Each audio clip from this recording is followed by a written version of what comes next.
Hello, and welcome to episode 223 of Flix and a Six. I'm one of your hosts, Anthony Costanzo. With me, forever and always, the man, the myth, the quibbler, Alessandro Biolsi. Say hello, Al. A lot of alliterations from anxious anchors placed in powerful posts. That's a great line. Great line. I totally forgot about it until you texted me yesterday or whatever that was, and I was like, what the fuck? And then I was like, oh wait, that was from the movie. You sounded like him the way that you said it, but I mean, it's more of a cadence than a tone, I feel like, so that's probably why. But I was trying to get the idea of the cadence. Yeah, I love it. On this week's episode, we have Yes, My Precious. There you go. Spider-Noir, the Wickverse expansion, over and over again, all before diving into our Flick of the Week broadcast news. But first, Al, what are we drinking? We are drinking a Newburgh beer that's super weird. I just got a ring update for Brown Bears, and it's funny because we are doing a beer. What are the chances? Newburgh Brewing Company's I Hate Raisins Oatmeal Cookie Imperial Brown Ale. This was a special release from pre-hiatus. We're slowly but surely crushing those. It's a shame that we won't see you this weekend because I have a new batch of beers to give you. They're going to get old whether they're in my fridge or in your fridge. So it's fair. They might as well get it old in your possession. But this is a collaboration brew with Half C's Cookie Company. Oh, that's right. I forgot about that. Oh, cool. So not another brewery. No, this is, I think, more similar to the Salted Nut Roll Ale that we did. I'm ready. I am so ready. That was one of the best things I've ever tasted. That was surprisingly fantastic. Not that we've ever really had a Newburgh. There's been like 2 beers that Newburgh made that I was like, that's unique. Not for me. I hope someone else enjoys it. But not bad. It's just not for me. Yeah. I got you. An Imperial Brown Ale inspired by Half C's Cookie. Halfies. No, this is a misspelling. That's unfortunate. Oh. Up top on their logo, it says it right, Half C's Cookie, but down here in the body of the text, it's spelled wrong. There's no S in there. I Hate Raisins Oatmeal Dark Chocolate Chip Cookies. Big oat and chocolate notes with a touch of vanilla, cinnamon, and brown sugar. It's 16 ounces, which makes it a pint, which we love. It's 8% alcohol by volume. Fantastic can art. It really is. We do love those pints. We do. Al, the logo is a cookie, but it's cut in half. I was waiting to see what your pivot would be, considering the Brewed with Heart logo was not on here. Nowhere to be found. I will say the chocolate chips in the cookies are hearts, so maybe there's something there. Maybe actually, these cookies were baked with heart? If you look at my glass as I turn it towards the camera, you see it's got a logo on it, and it's a heart. But half of it looks like a beer. Wow. How do they do it? There's a banner that says, Brewed with Heart. But yeah, anyway, it looks like an avalanche, a hail of cookies into a sea of milk. A sea of milk. And we got a sweet brown bear with spectacles on. A very intelligent bear. And a bunny. And the two of them are chewing on some cookies. The bunny looks diabolical. And that bird is thick. Yeah, that bird looks like it's having trouble. That bird ate the cookies. Staying alight. No, you know what the problem is? The body was a Flappy Bird. Oh, yeah, kind of. The body is way too big for the wings is the problem. Yeah. But, yeah, I think they did actually do a cookie promotion with this one when it came out, but I did not get my hand on a cookie at that time. Well, you wouldn't want the cookie sitting around for a year and a half. But even for me, I didn't get an opportunity. I don't remember why I didn't get the cookie, but I didn't get the cookie. Oh, I think you had to order it for home delivery, and I didn't want to order enough at that time. I think I just bought a 4-pack. I didn't want to buy a whole case at that time. Gotcha. So. At least the salted nut roll was it is preservatives. Yeah, we had that one fresher too. I think we did. That was an experience. The salted nut roll beer, that was an experience. Yes, I'm hoping that this is an experience because everything that it says sounds amazing. Well, there's only one way to find out. I guess we should taste this sucker. Cheers. Cheers. Hang on. There we go. Oh, damn it. My hands smell like bleach. I didn't get a good waft. Oh. That was a better waft. Oh. Oh, no, this is the base of their regular brown ale. Mm-hmm. Obviously, they pivoted off of that recipe slightly for this to make it imperial to include these cookie type flavors. I love their brown ale. We've talked about this. You've had their brown ale a few times. Yep. It's a delightful beer. More breweries should do good brown ales. Yeah, having theirs made me think I liked brown ales, but I like their brown ale. So rich. It's really good. It's it's all there. Everything they mentioned. You should be looking forward to this new care package I have for you because there's a brown ale that's in the style of the Newburgh brown ale, so you'll enjoy that one. This is something, though. Oh, this is a treat. The vanilla is pretty perfect in there. I like when a porter or a brown ale can incorporate some good vanilla notes in there. Mm-hmm. It's subtle, but it really helps to balance out that flavor in a cool way. It gives some of the sweetness to balance out the bitter of the chocolate malt, which is great, and it drives the aroma and the color and the flavor, but it does need to be in balance. Yeah, for sure. I hear that. And I feel like vanilla and cinnamon always have like a nice dance that they do, and you could taste the cinnamon. I like the brown sugar flavor is more so not just like tasting brown sugar, but tasting something baked with brown sugar. Mm-hmm. So I appreciate that.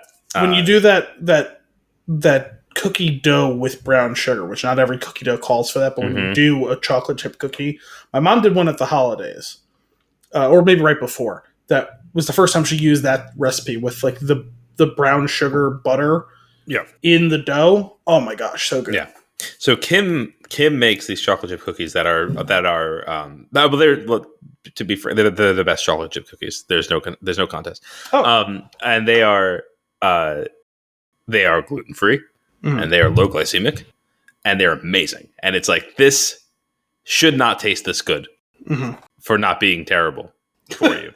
But usually when you bake something that is healthy for you, they don't taste that good. Yeah, these are sick, and it's brown coconut sugar, and I think we should brew a beer with that. That's what I'm saying. When I open the brewery and you become brewmaster, that will be one of our. We're gonna call it Kimmy's Cookies. Okay. That's gonna each case served with a batch of cookies. She's like, I don't want to make those. we need them though. I overcommitted. But this is a treat. Yeah, I really like this. I don't mind. I actually like raisins in my oatmeal cookie. Yeah, but oatmeal raisin cookies are great. Yeah, that's fine. I mean, whoever this person is doesn't seem to care for them. But, some people have strong feelings on those, like in a bad way. Yeah, I legitimately like them. I prefer raisin to chocolate in an oatmeal cookie. Well, I think I've had both. I had some sort of like toasted coconut oatmeal raisin or something like that, which was really good. I'm in. I like oatmeal raisin cookies. A lot of people find it boring. I definitely like other cookies better. What's boring about it? But I really enjoy them. Nice, soft, hearty oatmeal cookie with raisins in it. A little extra chew every few bites. Get out of here. When the mutton's nice and lean. To Blave. Amazing. Where are we at for Thuckles? Tres Thuckles? Yeah, that absolutely. It's easy. It's an easy Tres Thuckles, right? Easy 3. We don't even have to discuss. It doesn't have some of the high end. This could have been a 4. It needed a little more punch on the front end of it to be a 4. Sure. But a really rock solid 3. Yeah, absolutely. Absolutely. Once again, Newburgh, it appears that you put your whole heart into this. Not just the half on the logo. Also, we got away with this being an old beer because the 8% alcohol. Mm-hmm, this is a style of beer that can age pretty well. I think it did. Yeah.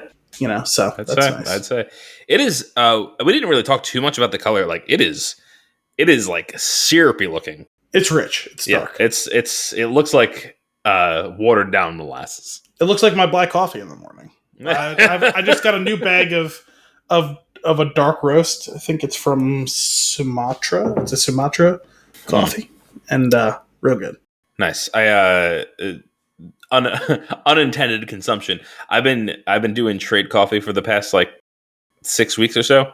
And it's nice. You get a coffee, you have some, you rate it, they adjust based on your feedback on the previous bag. So far, really great hits. But it's been nice to have on a weekly basis a new coffee that like pretty much jives with my like preferred flavor profiles of coffee. Well, you were saying not to be an advertisement for Drink Trade, but a lot of podcasts are actually getting paid or getting slots for them. But I like. Well, what are you waiting on, man? Consistency mostly. Fair. Out of the 250 episodes. Well, you were saying something a few weeks ago about, or a few episodes ago, let's say it that way, about some coffee that you were drinking like a ridiculous amount of the same coffee, and then you were like going to switch it up. Is this still the same deal?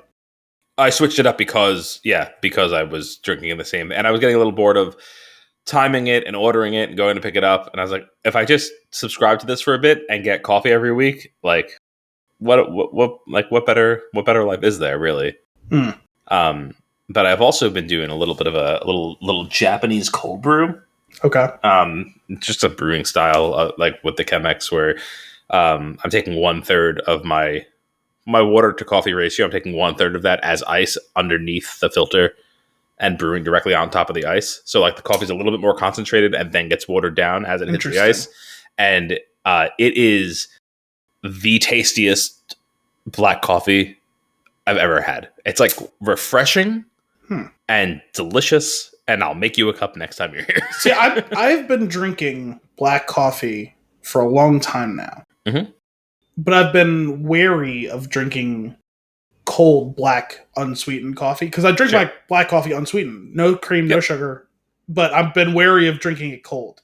I had it cold once and I didn't like it, and I have been like reticent to try again in a different, because it might have just been that particular coffee. Yeah, it could be. Like on the weekends, if I'm having a coffee with breakfast, I will put some cream and stevia in it. Okay. But during the week, I don't eat breakfast before going to work, so I drink black coffee. I don't eat anything. Sometimes I will literally just have one meal at dinner. Sometimes I'll have lunch and dinner. So yeah, obviously I don't put anything in it. So I drink it hot. I will drink it cold with cream and sugar or stevia, whatever. I like cold brew, but I've also, like, even for like the weekend, like I got to think about it ahead of time, because to me, like the best way to do it is you brew yourself a batch and then you don't do anything with it. You just go stick it in the refrigerator, right? Sure. So it's ready for you when the time comes. I hadn't thought about brewing it that way over the ice. It would probably require a little bit of rejiggering for me, because the only drip one that I have is a single serve one. Yeah, you could do it with that. Yeah, I know. It just would require a little bit more, just because of the shape and size of it. It would require a bit of engineering. Not much. Yeah, certainly something using I can like a handle, measuring cup to brew it on top of or something. Yeah. That would. I'm sure that would work. It's just, it comes out so good, and I really like it. I've got three. My three current like go-tos are: in the morning, I've been having a hot cup of coffee with a little bit of cream. Like I like the texture that the cream adds and like the flavor that it brings out. I don't do sugar in it though. I don't like sugar in hot coffee. Okay. And actually, I don't really like straight up sugar in any coffee. So I'll do that in the morning, and then in the afternoon, I've been doing one of these Japanese style cold brews. And then occasionally, if we go pick up coffee, a nice cold brew with a cold foam. I have heard of this phenomenon. I've not tried that. I'll make that occasionally too. It's you just whip cream. It's like with some sort of sweetener. It's fine. It comes out delicious. You put a dash of vanilla in it. It's great. You don't even have to do much to it. Comes out so. But there's a couple of like the last few weeks on the weekend, I've been making just a nice latte. I dusted off the espresso machine. And got those going again, and that's a nice treat on the weekend.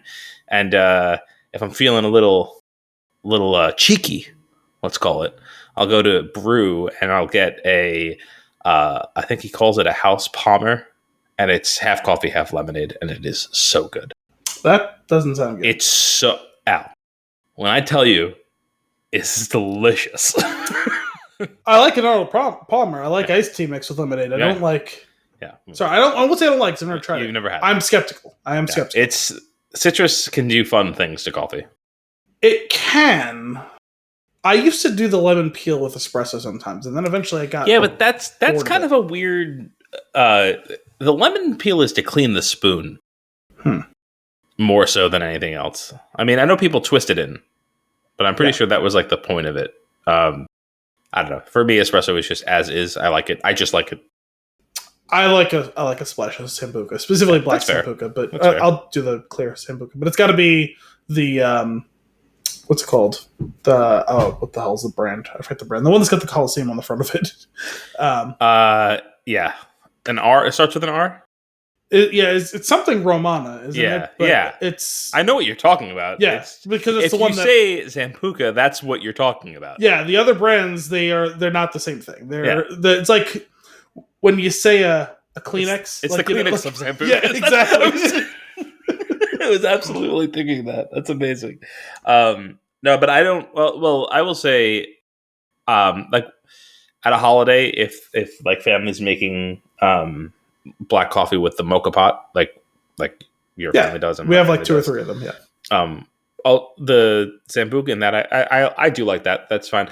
I'm not a huge fan of that type of espresso, like that black coffee. I like out of an espresso machine, like with the crema, like that's like I want like real espresso. Yeah, I realized that same like the percolator pot, whether it be for regular coffee or espresso, is fantastic for making it for a bunch of people. Yeah, and it being like a uniform experience, but it's not actually the best way to drink it.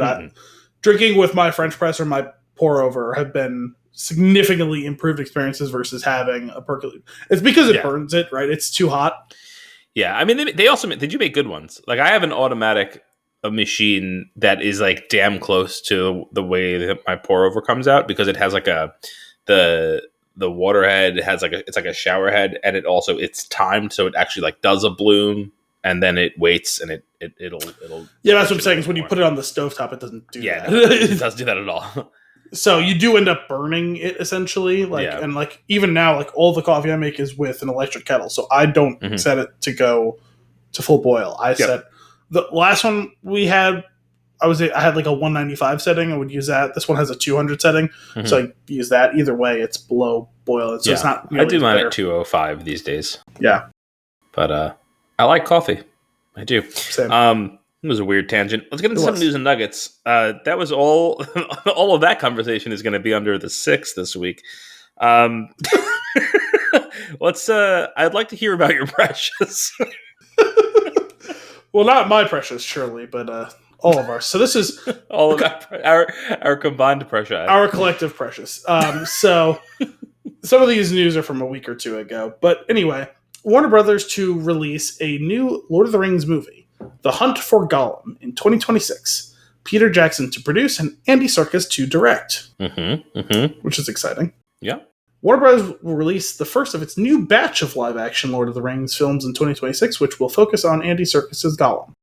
The original filmmaker, Peter Jackson, and his partners Fran Walsh and Philippa Boyens are producing the movie and will be involved every step of the way. The project is currently in the early stages of script development from writers Walsh and Boyens, along with Phoebe Gittins and Artie Papagiorgio, and it will explore storylines. Nick Papagiorgio. Exactly. It will explore storylines yet to be told. In a press release, put $1 in a car.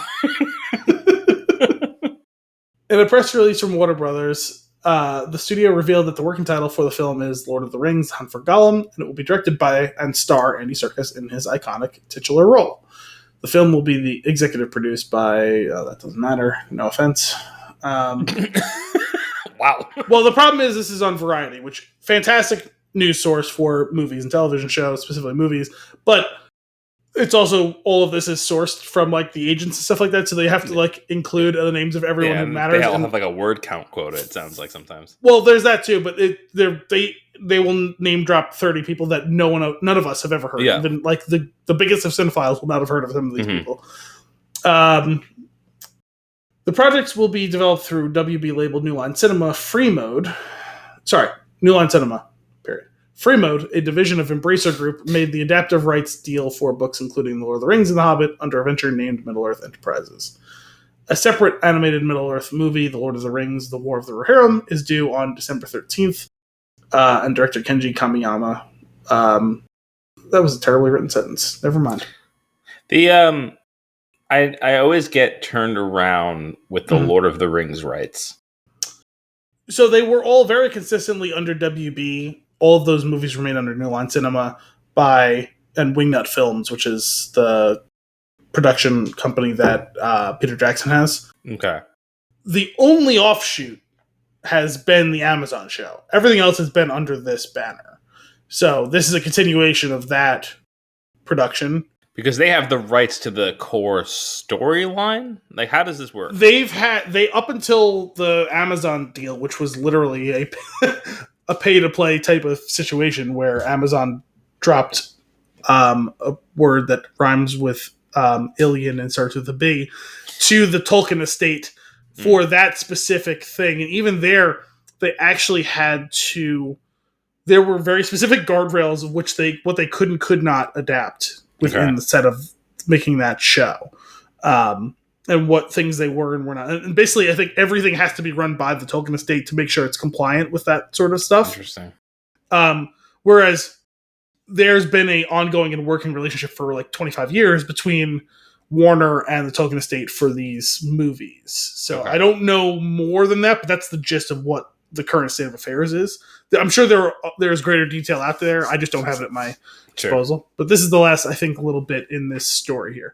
For over 2 decades, moviegoers have embraced the Lord of the Rings film trilogy because of the undeniable devotion Peter, Fran, and Philippa have shown toward protecting the legacy of Tolkien's works and to ensure audiences could experience the incredible world he created in a way that honors his literary vision. We are honored that they have agreed to be our partners on these 2 new films. With Andy coming aboard to direct Lord of the Rings, The Hunt for Gollum, we continue an important commitment to excellence that is a true hallmark of how we all want to venture ahead and further contribute to the Lord of the Rings cinematic history. From Jackson, Walsh, and Boyens, it's an honor and a privilege to travel back to Middle-earth with our good friend and collaborator Andy Serkis, who has unfinished business with that stinker Gollum. As lifelong fans of Professor Tolkien's vast mythology, we are proud to be working with Mike DeLuca, Pam Abdi, and the entire team at Warner Brothers on another epic adventure. Quote from Serkis: "Yes, precious. The time has come once more to venture into the unknown with my dear friends, the extraordinary and incomparable Guardians of Middle-earth, Peter, Fran, and Philippa, with Mike, Pam, and Warner Brothers team on the quest as well, along with, I don't know what this acronym is, WETA, and our filmmaking family in New Zealand. It's all just too delicious." I love Andy Serkis. Me too. And I had heard that he was trying to get into more directing. So I'm excited for him. This is a cool idea. It's a cool project. He did direct something recently, didn't he?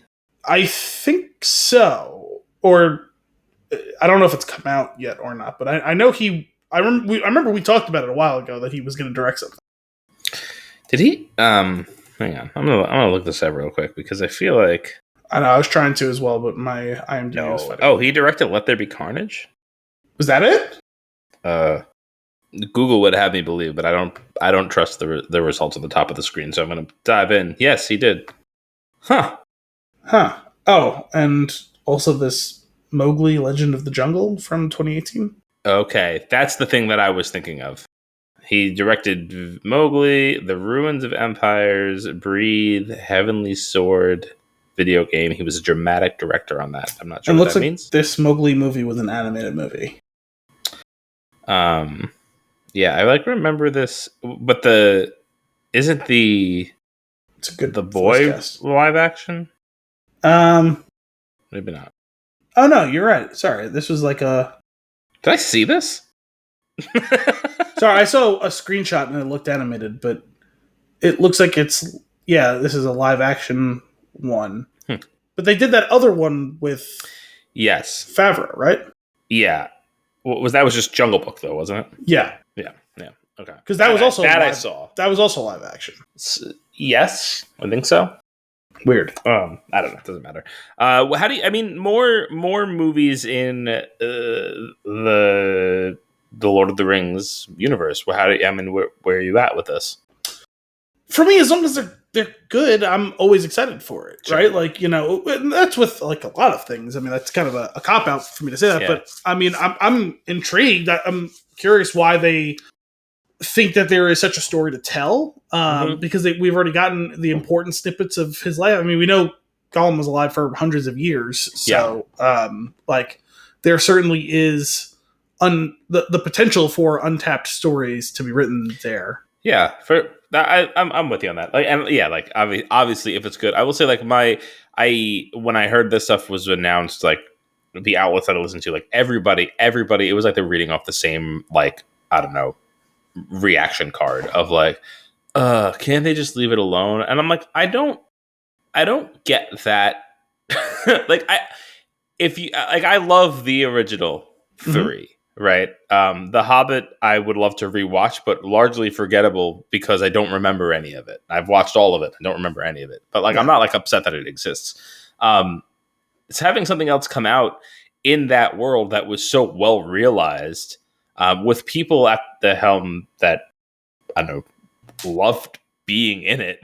Like, that seems like a recipe for success. Like, give it a minute. Don't, like, I feel like going in ready, I feel like there's so many people that are going to go in ready to be pissed off at it, but they're still going to go see it because they're not like being true to themselves if they want to see it. Like, well, I think there are people that have a sour taste in their mouth for the way that the Hobbit movies went and how some people's perception of the Rings of Power. I liked it. I liked it too. I really liked it. Yeah.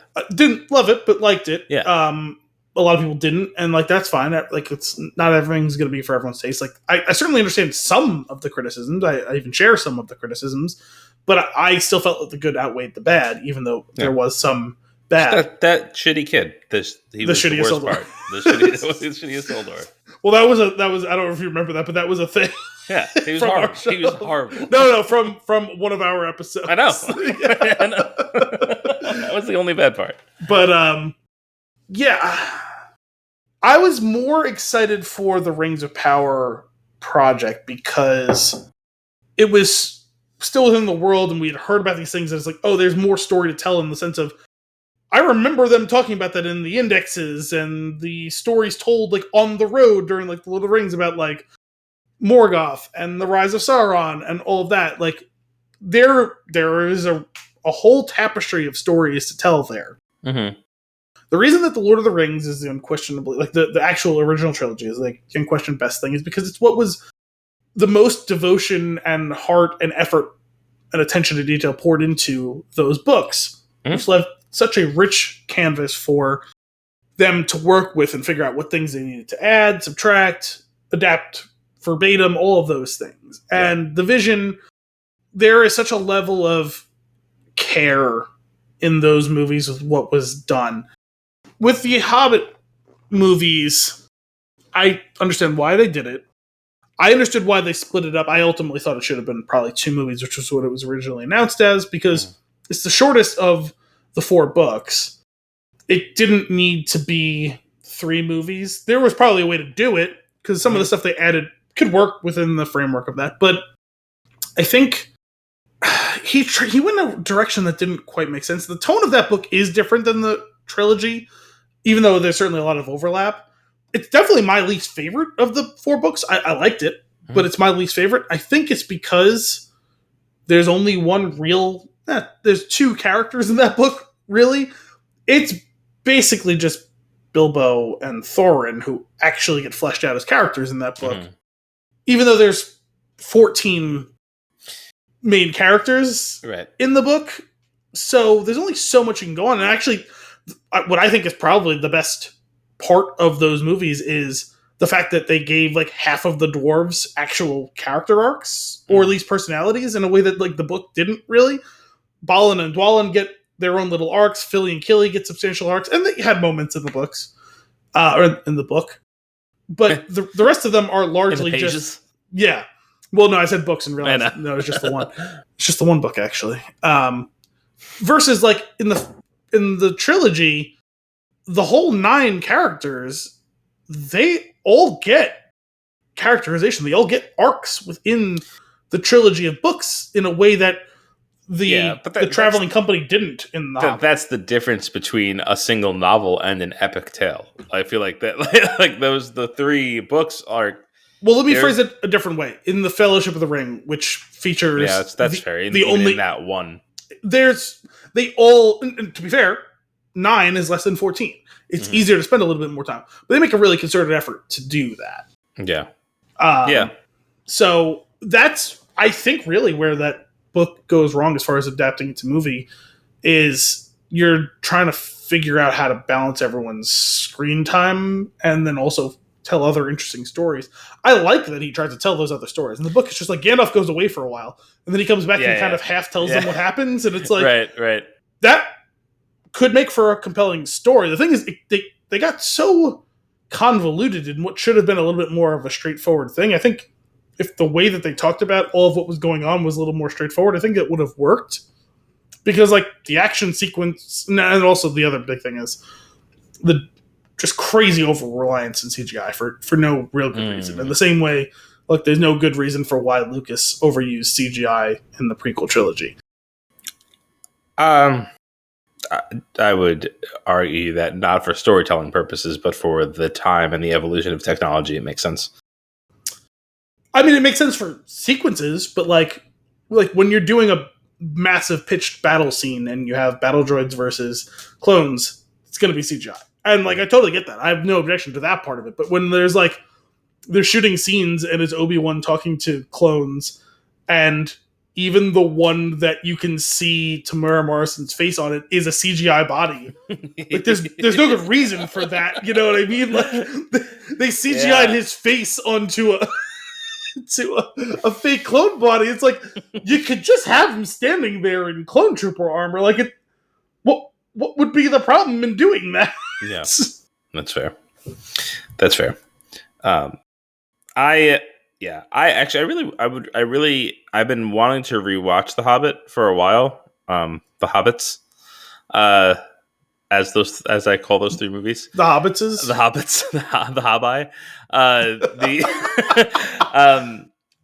I just haven't gotten around. I intended on doing it after I watched the extended Lord of the Rings again, but then I went on to a bunch of other things. So maybe soon. Maybe soon I'll get back into that. You're probably almost done with your MCU rewatch, right? So maybe after that. That's been on hiatus. I stopped after Guardians. Guardians? Nope. What came after Guardians? I don't know. Ultron. I watched that. I think Ultron might have been the last one that I watched. Okay. The Dark World was between it's during the dark times, right between Avengers and Avengers 2. I watched Iron Man 3. That came out after Ultron. Thor 2 is definitely, I don't know where I am. Thor 2 is definitely before Ultron, because this whole thing is he encountered the Infinity Stone in that one, but didn't fully grasp what it was, and then in Ultron he uses that information to figure out about them. Yeah, maybe. I'm trying to hang on. I gotta get to the bottom of this now. I definitely saw Iron Man 3. What came out after Iron Man 3? Is Civil War next? Maybe. Marvel Cinematic Universe. Here we go. Come on. Help me out. Infinity Saga. All right, here we go. Iron Man 3. What? Get out of here. Iron Man 3 and the Dark World and the Winter Soldier. Well, all of that was before Age of Ultron. Okay. Ant-Man is next. Okay. Ant-Man, then Civil War. That makes sense. Then Doctor Strange, Guardians 2, Homecoming, Ragnarok. Cool. All right. So yeah, I've got a ways to go. But I put it on hold for a bit because I think I was getting a little burnt out of watching all the MCU movies back to back. And then I think I don't know if that's when I ended up watching the Jack Ryan series and then moved on to some other things. But actually, it's crazy that you got burnt out in the middle of the sweet spot of the MCU.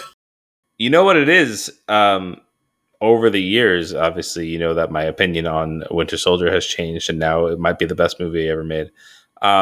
Is once you hit that, everything else until you get to the finale of the saga feels a little bit.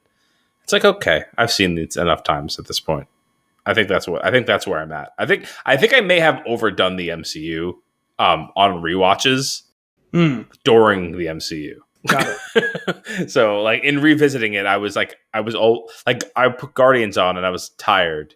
Like I was like, I've seen this movie like 40 times. I have probably seen that movie too many times, but it's actually been quite a while now. So the next time it comes up, I'll enjoy watching it. But yeah, I probably have seen that one, at least in part, a good 30 times. Yeah. Yeah. So it's been, I needed to take a breather.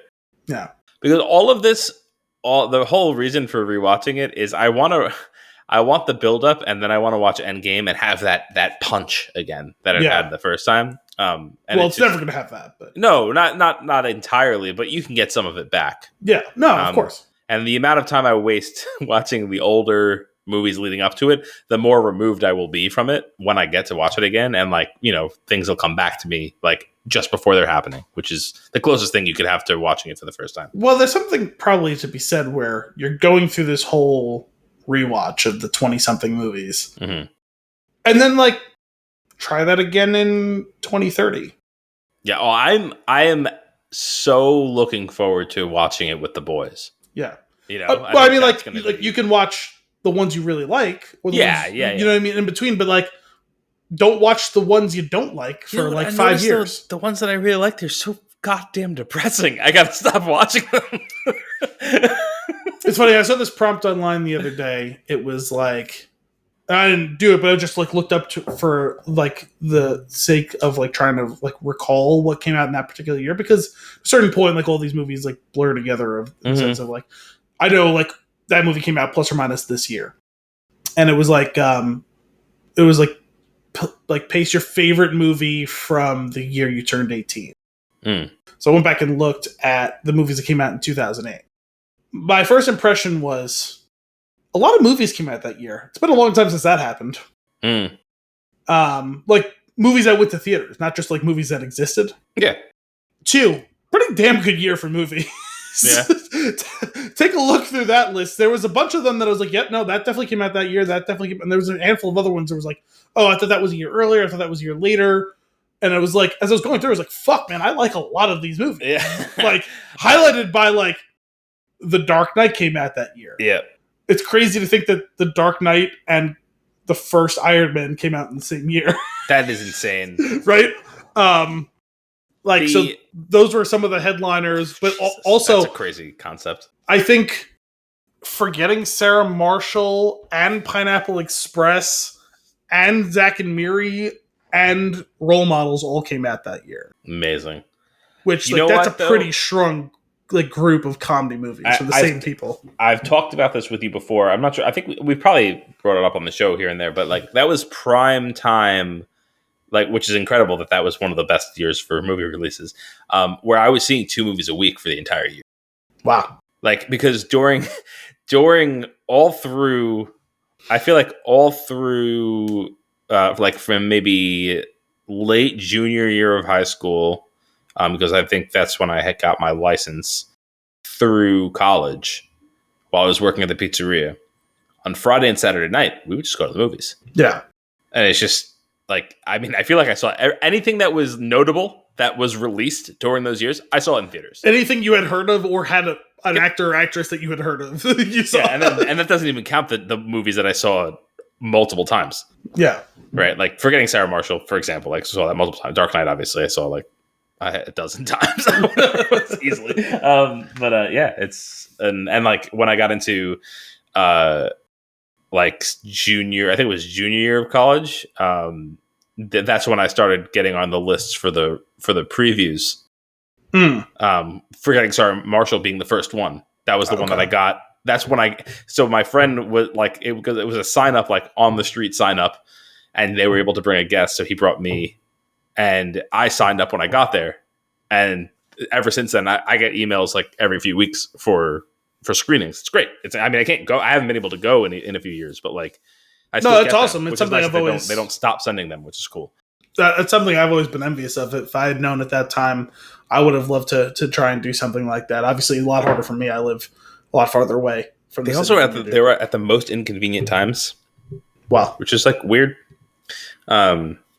You'd think they'd want people to show up. Yeah. But they do. But yeah, I still get them. So maybe we can coordinate on going to one, and then you can sign up. That would be pretty cool. That'd be good. Either that, or I think I could forward you my link, and you could just go. Oh, okay. So I'll let you know next time next time I get one. All right. Next new? Yeah, let's do it. So Spider-Noir. Okay. What is this? Oh, even better.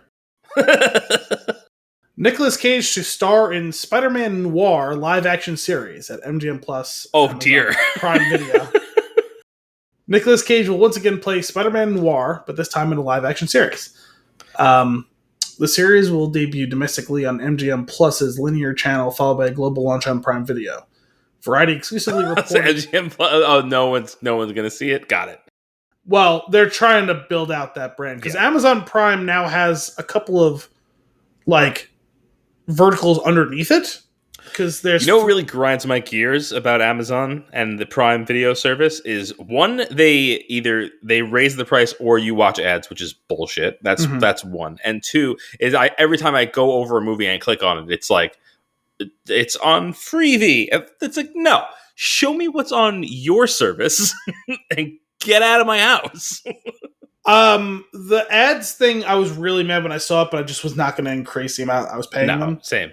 But not for the amount that I watched that service. Once I saw what the ads thing are, it's really not offensive. It's not to me terrible. Because I put the thing on before I'm ready to watch it. Well, that's what it is. Yeah.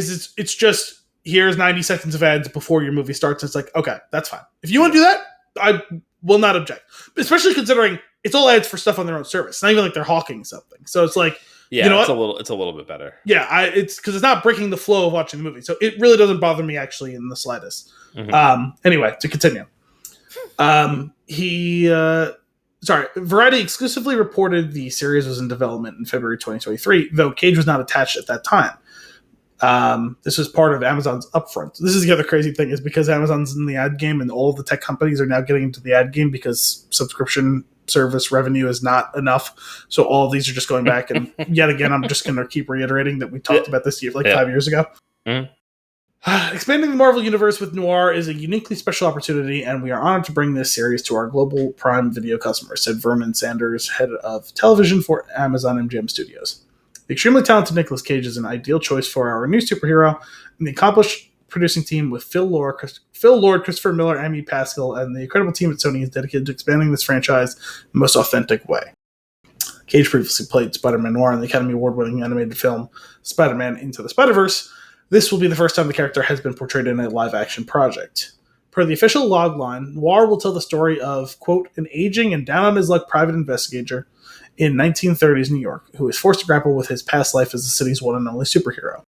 The show hails from Oren Uziel and Steve Lightfoot, who will serve as co-showrunners and executive producers. They developed the series along with the Into the Spider-Verse team of Lord Miller and Amy Pascal. All of them will also executive produce. Blah, blah, blah, more about studios and executive producers. We are absolutely thrilled to have Nicolas Cage starring in this series. No one else could bring such pathos, pain, and heart to this singular character. Along with our brilliant producers and partners at MGM, blah, blah, blah, blah, blah, we couldn't ask for a better team to explore this reimagining of such an iconic character in Sony's universe of Marvel characters. This is the first regular television role of Nicolas Cage's career. Huh. Which I thought was interesting. But interesting. It does make sense because he does harken back to a time where there was TV actors and movie actors. He was kind of at the cusp of that, he shoots movies as if it's TV. Like, that's true. He shoots at the same shooting schedule that TV actors, like network TV actors. he's the soap star. This is the second Sony Marvel project to be greenlit at Amazon. It was previously announced that Amazon was moving forward with the series. Silk Spider Society from showrunner Angela Kang, with several other shows in the works. It's unknown at this time which other Marvel characters will be featured in the other Amazon shows, though Sony currently controls over 900 such characters associated with the Spider-Man franchise. Oh my god. Which also does bring to mind the fact that to this point, amongst the major production houses, Sony is one of the very few that does not have a distinct streaming service they're connected with.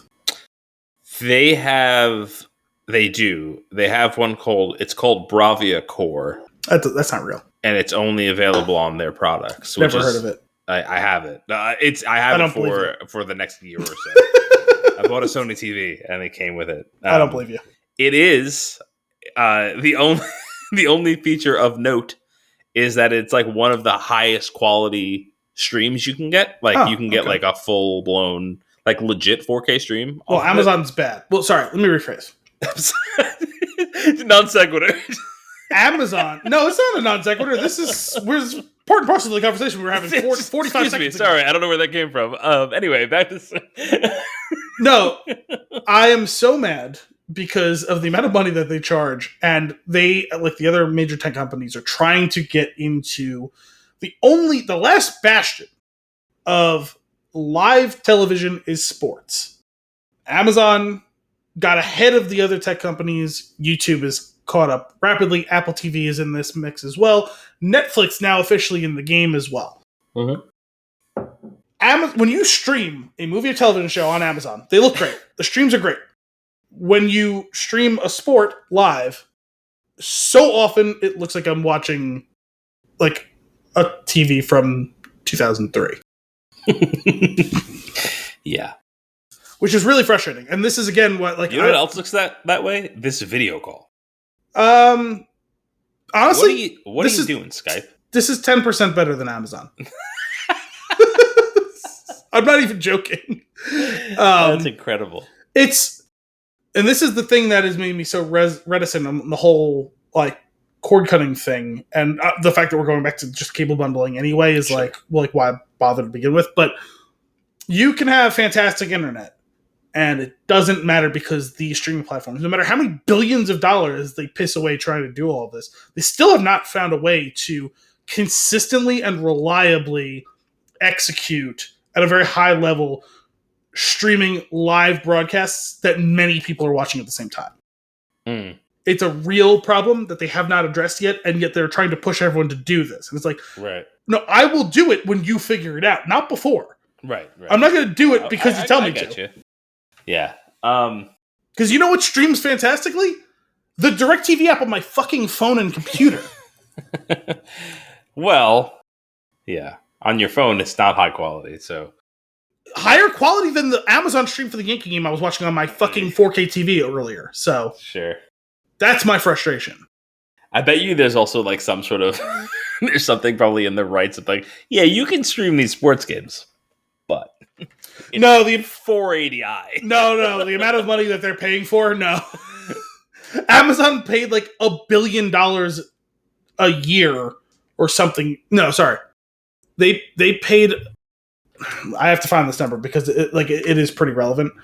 For the Thursday night package, Amazon Prime bought the Thursday night rights, so they get one game a week on Thursday night. It's a primetime game. It's the only game of the NFL that's playing at that time. So anyone who wants to watch it has to go to Amazon to get it. Mm. And so it's one game a week, of which there are 16 games aired on at the max on a given week. Al, I would like to spend $100 a month. No, I was right for all the content. I mean, honestly, even 200. I wouldn't go that far. With qualifications, no commercials. Yeah. On demand / live, whatever it is you need. Yeah. And everything. Singular search. Yeah, one app, one unified app. Yeah. Yeah. So, the future of cable television. Yeah, just cable television, but plus. Newer and all everywhere. Let's see what this is. An 11-year deal worth an annual $1 billion. Oh, fuck off! Sorry, I didn't realize this was a paywall site. Yeah. I don't object to the paywall. I just object to the fact that I didn't realize that was one. There we go. Yeah. 11-year deal. Amazon's paying about $1 billion per year. $1 billion per year for 17 games. That's insane. Of a total of, what's 16 times 7? Sorry, 16 times 17? Yeah. 272? Out of 272 NFL games, regular season games, 17 of them cost $1 billion a year. And they can't manage to give me a reliably excellent stream when it's one game a week. So of 16 games in a given week, one is on Amazon. Wait a second. Sorry. It's how many? That's $1 billion a year? Yes. $1 billion a year. And how much does Prime cost? Now? These days. It's like a 120 something?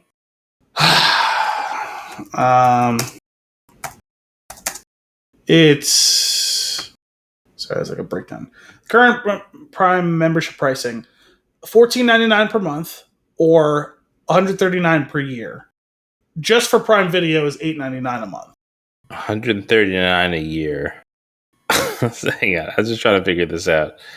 All right, so you said it was $1 billion. It was $1 billion, basically. $1 billion per year. So we're talking. Yeah, I'm not sure I get it. Don't understand what. If it's $1 billion with a B, and Prime costs say $140 a year, right? So you need 7.2 million subscribers to pay for that. I mean, they surely have more than 7 million subscribers in this country, right? For that to recoup the cost of that contract. Yeah, but also you have to recall it's a football game, so they are ad supported. They still have TV breaks. Okay, and those ads are paid to Amazon. Yeah. Okay. All right. So that and add $1 million an ad or whatever for reference. For further context, though, Viacom, CBS, Paramount, Fox, and Comcast, which are the three main broadcasters, each pay $2 billion per year for their packages. That's from week 1 to week 18, plus playoffs and a rotating cast of who gets the Super Bowl every year. Those three networks. Sorry, the way that the NFL works is on Sunday, there's a 1 o'clock slate, there's a 4 o'clock slate, 4:30, doesn't matter.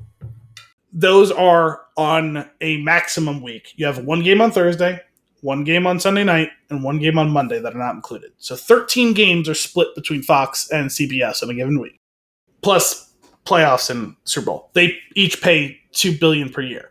NBC, which gets they get the very first game of the season on Thursday night. Amazon doesn't get that game. They get every Sunday night all season, plus, again, playoff Super Bowl. They also pay about $2 billion per year.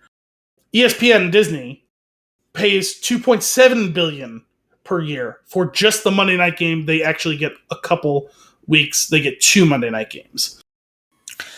How do you know where to watch things? Oh, if you go on the ESPN app, it will tell you every single one what network they're on. Jesus Christ. This sounds like a living nightmare. Well, it's becoming one now because for the longest time, what it was whatever the Thursday package was, but you knew it was one. That was the only games. You knew what it was going to be on. Yeah. At the beginning of the season, they more or less announce it, but each week to week, you can look and you see the way it used to work almost 100%. Now they've broken this rule a little bit. Is on Sunday during the regular 1 o'clock, 4 o'clock games, AFC games CBS, NFC games were Fox. If it was an interconference game, the road team was dominant. So the Jets are in the AFC, the Giants are the NFC. The Jets were playing at the Giants, it would be on CBS.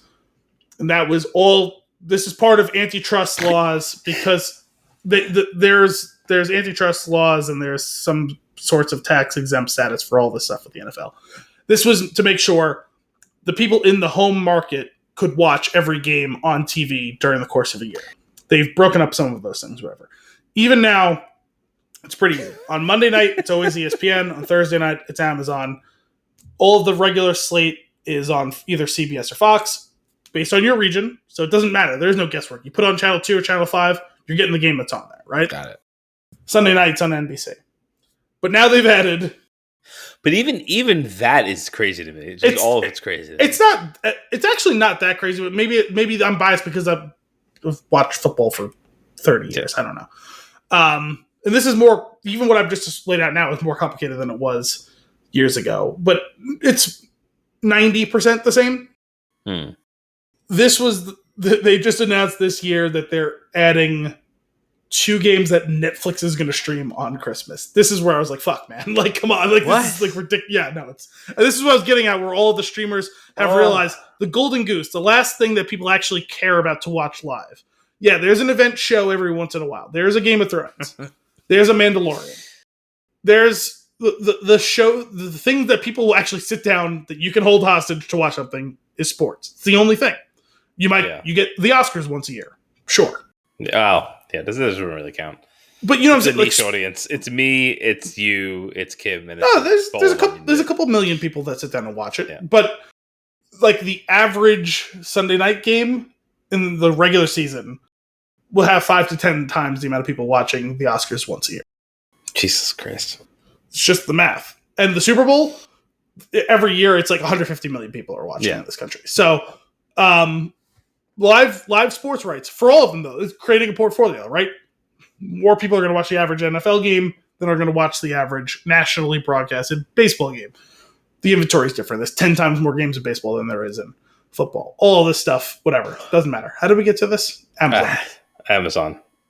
I'm over it. I'm over it. I'm over. You're over it. You don't even fucking watch the stuff. I watch it and I'm over it. You ready for the next new? Yeah. I mean, I'm also ready for Spider-Noir. I'll watch that. Oh, I thought you would like that. I thought that would tickle you. I know you like that character. I know you love that movie. That seems like it might be an auto download if they can't figure out where it's going to be when it's released. Well, it's going to be on Amazon. They've decided. Okay, all right. It is going to be on Amazon, not MGM first and then Amazon after. Technically, MGM Plus is under the banner of Amazon, but I don't know what that means. Do I get to watch MGM Plus? You tell me. I don't know what your subscription is, dude. I have Amazon. I've got Prime. MGM Plus was its own thing for a while. I don't know if it's wrapped up in that or not. I'm aware of the service. I never owned it. I've never watched it. I'm just aware of it. I don't know if you'll be able to watch it or not. I'll let you know when it comes out. I will say we're going back to the whole when I hated cable, even before the streaming stuff, like AMC, for example, and I would download The Walking Dead. Mm-hmm. I will be watching Spider-Noir. By hook or by crook. I will not be subscribing to anything more. I will be watching Spider-Noir. I figured, which is why I wanted to bring this new to you. All right, good. Just so long as we're clear. What's going on with the Wickverse expansion? John Wick spinoff starring Jonathan. Jonathan. John Wick spinoff starring Donnie Yen with Umbrella Academy writer Robert Askins in the works, filming set for Hong Kong in 2025. The world of John Wick is expanding even more. Donnie Yen's blind assassin Kane, who was introduced in last year's John Wick Chapter 4, will be what a performance!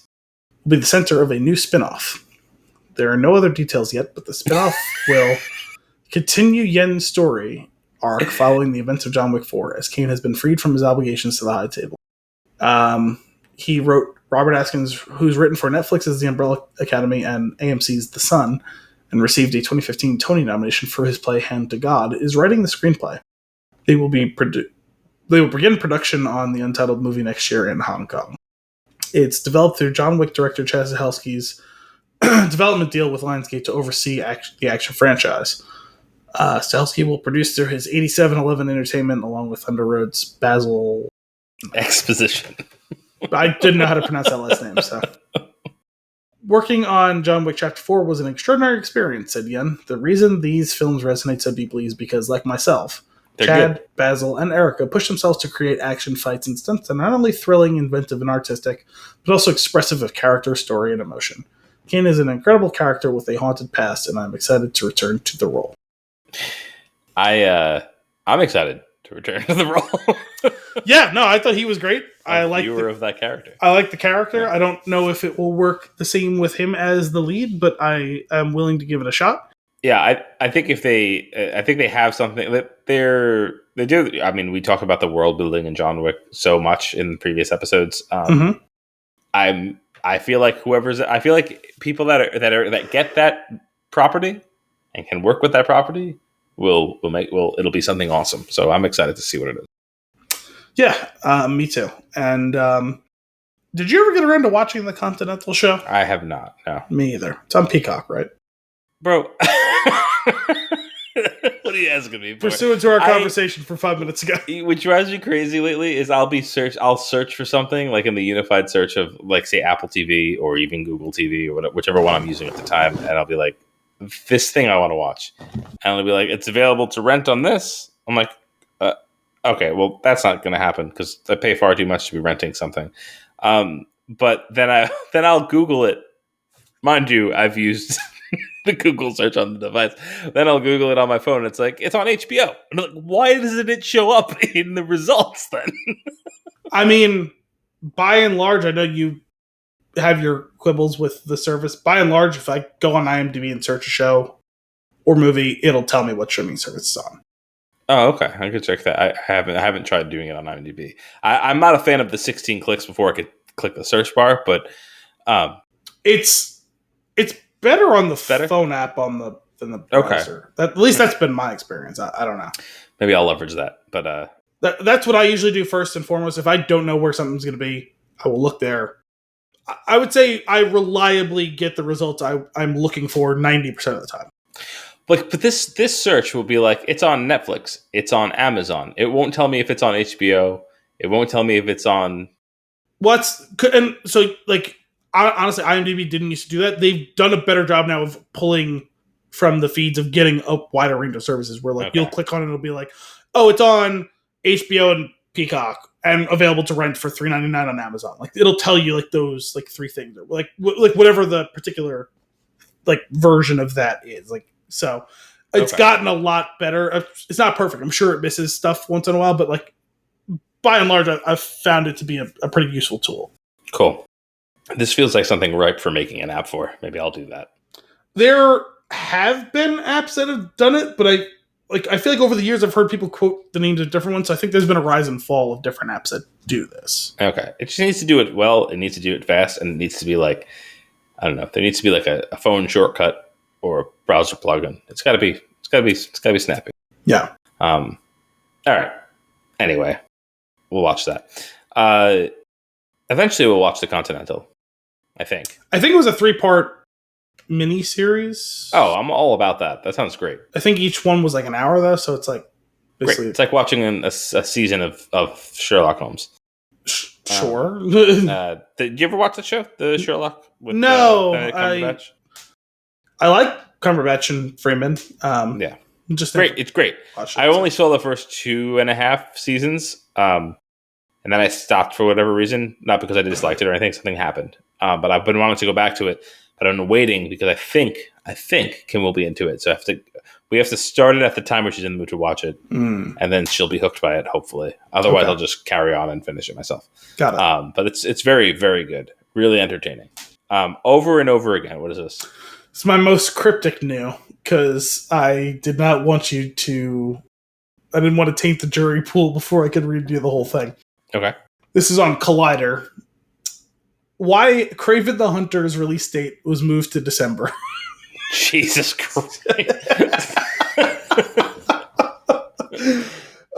So there's some stuff in here about disappointing performance of Madam Web, Spider-Man Universe at Sony, which we were just talking about a little while ago, blah, blah, blah. Doesn't matter.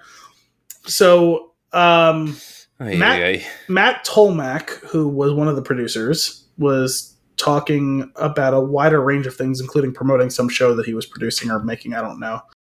And he told Collider that the date selection was just a matter of strategy, since moving Kraven away from its former late summer release date meant that the movie wouldn't have to fight for its space against other established franchises. With a reduced number of superhero movies being released in 2024, Kraven gets to fill that void in December. He stated, and I quote, Kraven moved to Christmas because we're excited about it, and Christmas is the best release period there is. And when you get people with time to go back to the movies over and over again. That was a real reflection of how the studio felt about this movie. We're really excited, but that's a great move that reflects just the feeling about this movie. So, the producer of this movie... We're going to move it out of Blockbuster season because it's not good. When there's nothing else to watch, hang on. You'll see it twice. I want to be fair here. You're going to be on a plane? I hear it raises the movie by 2 points. No, I want to be fair here. Christmas is sometimes leveraged as a major movie release window. Yeah, I am familiar. But No one is going to watch fucking Kraven the Hunter twice because it's Christmas time in the theater. It's not going to happen. It's just not going to happen. Kraven the Hunter, it's a Christmas movie.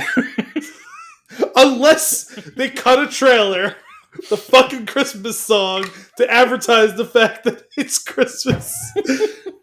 Like, I don't know. Like, he's like, Kraven's coming to town. Like, Yeah. Oh, there's going to be ad pushes.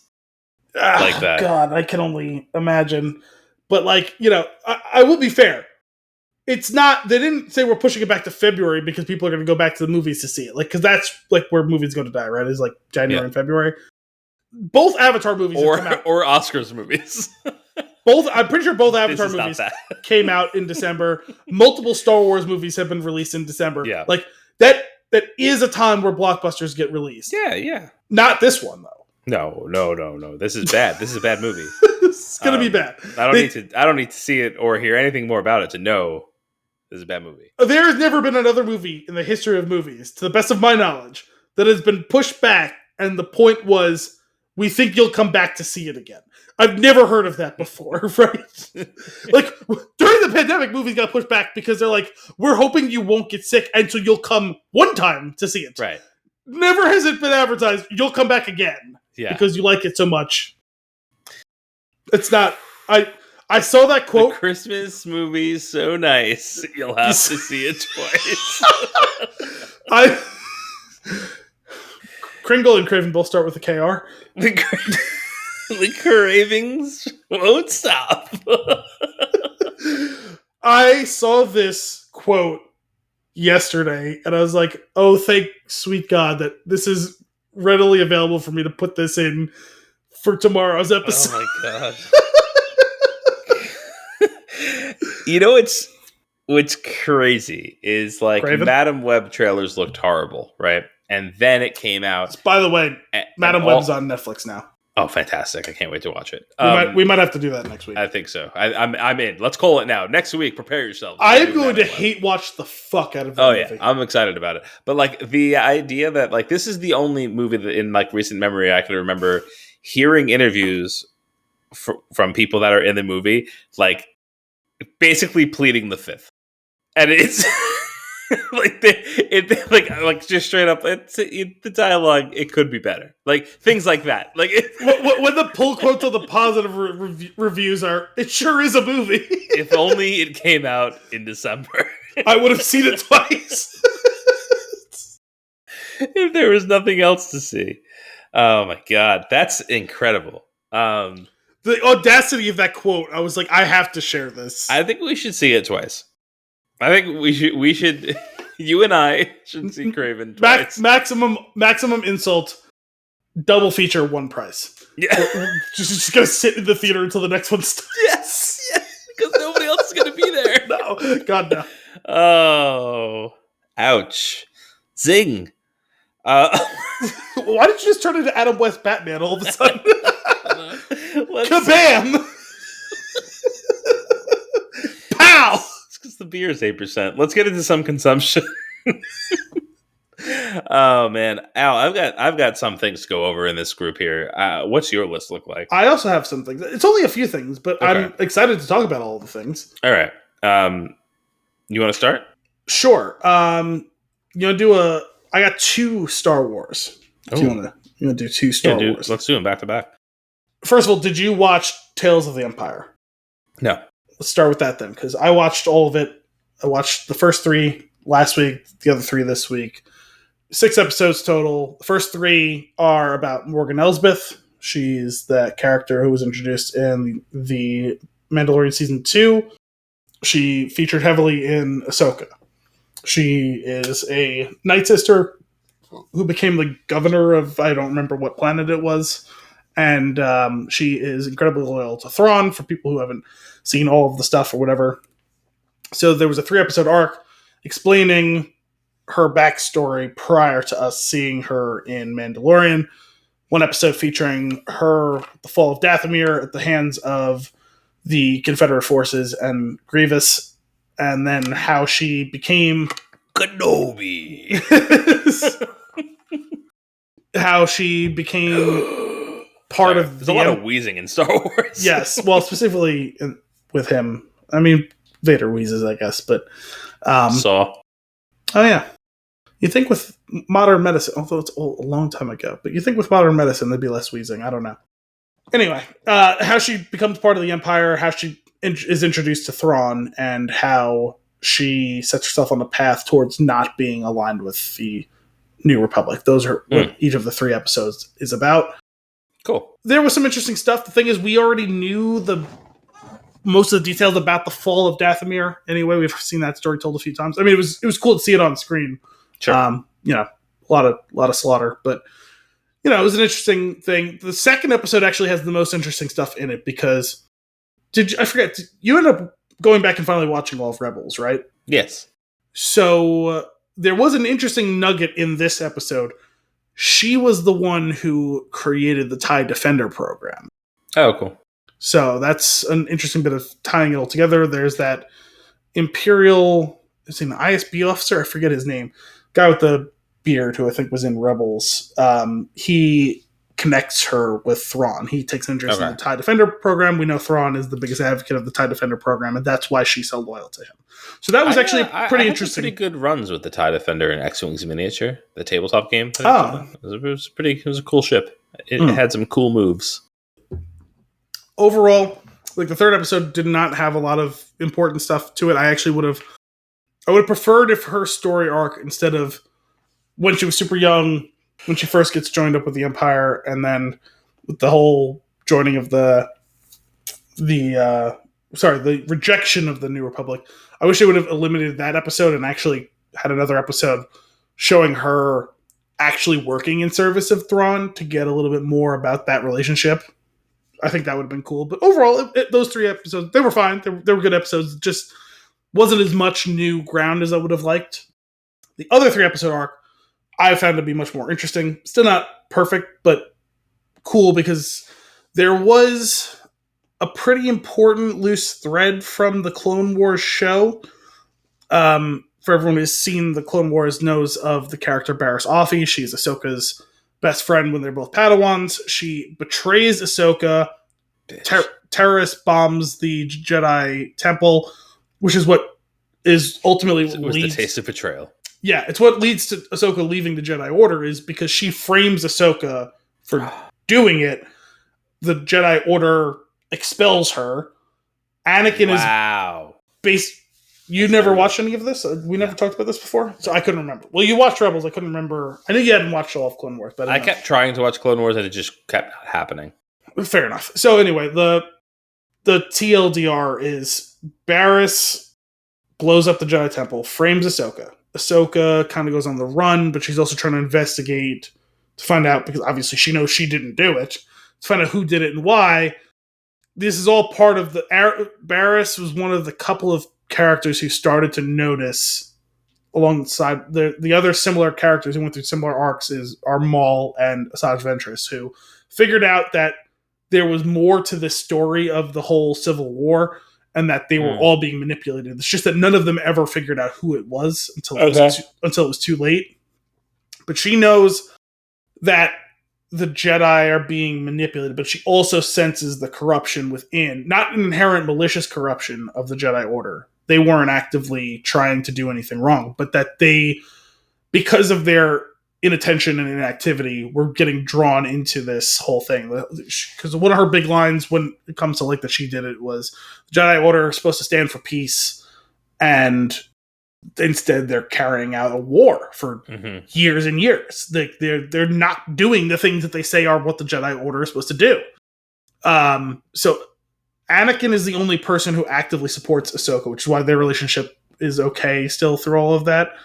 Because everyone else, even if they're not actively pursuing her, are distancing themselves from her. Ahsoka eventually proves that it was Barriss. Barriss gets arrested.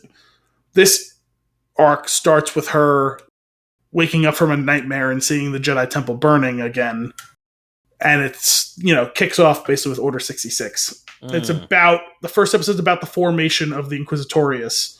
It's about how the first wave of recruits were joined in working for Vader to hunt down Jedi around the galaxy. And it shows her story. I won't give too much. in case you want to watch it, considering each episode's like 15 minutes long. Yeah. Okay. Anyone else who wants to watch it. But it gives you a lot more detail as to what happened to Barriss, because at the end of the last time you see her in Clone Wars, she's been arrested for her crimes, and you never know what happened to her again after that. Okay. So I found that to be a much more interesting arc overall, in the sense of, if you were aware of that loose thread that was hanging on, you get a lot more information as to what happened to her from the conclusion of the Civil War into the time of Empire and Rebellion. So cool. That was a cool thing. Definitely worth the watch. Even the Elsbeth stuff is worth the watch, because it's so short. You can get through it even if you don't get the maximum whatever you're looking for out of it. I also watched the conclusion of The Bad Batch. It was a couple weeks ago.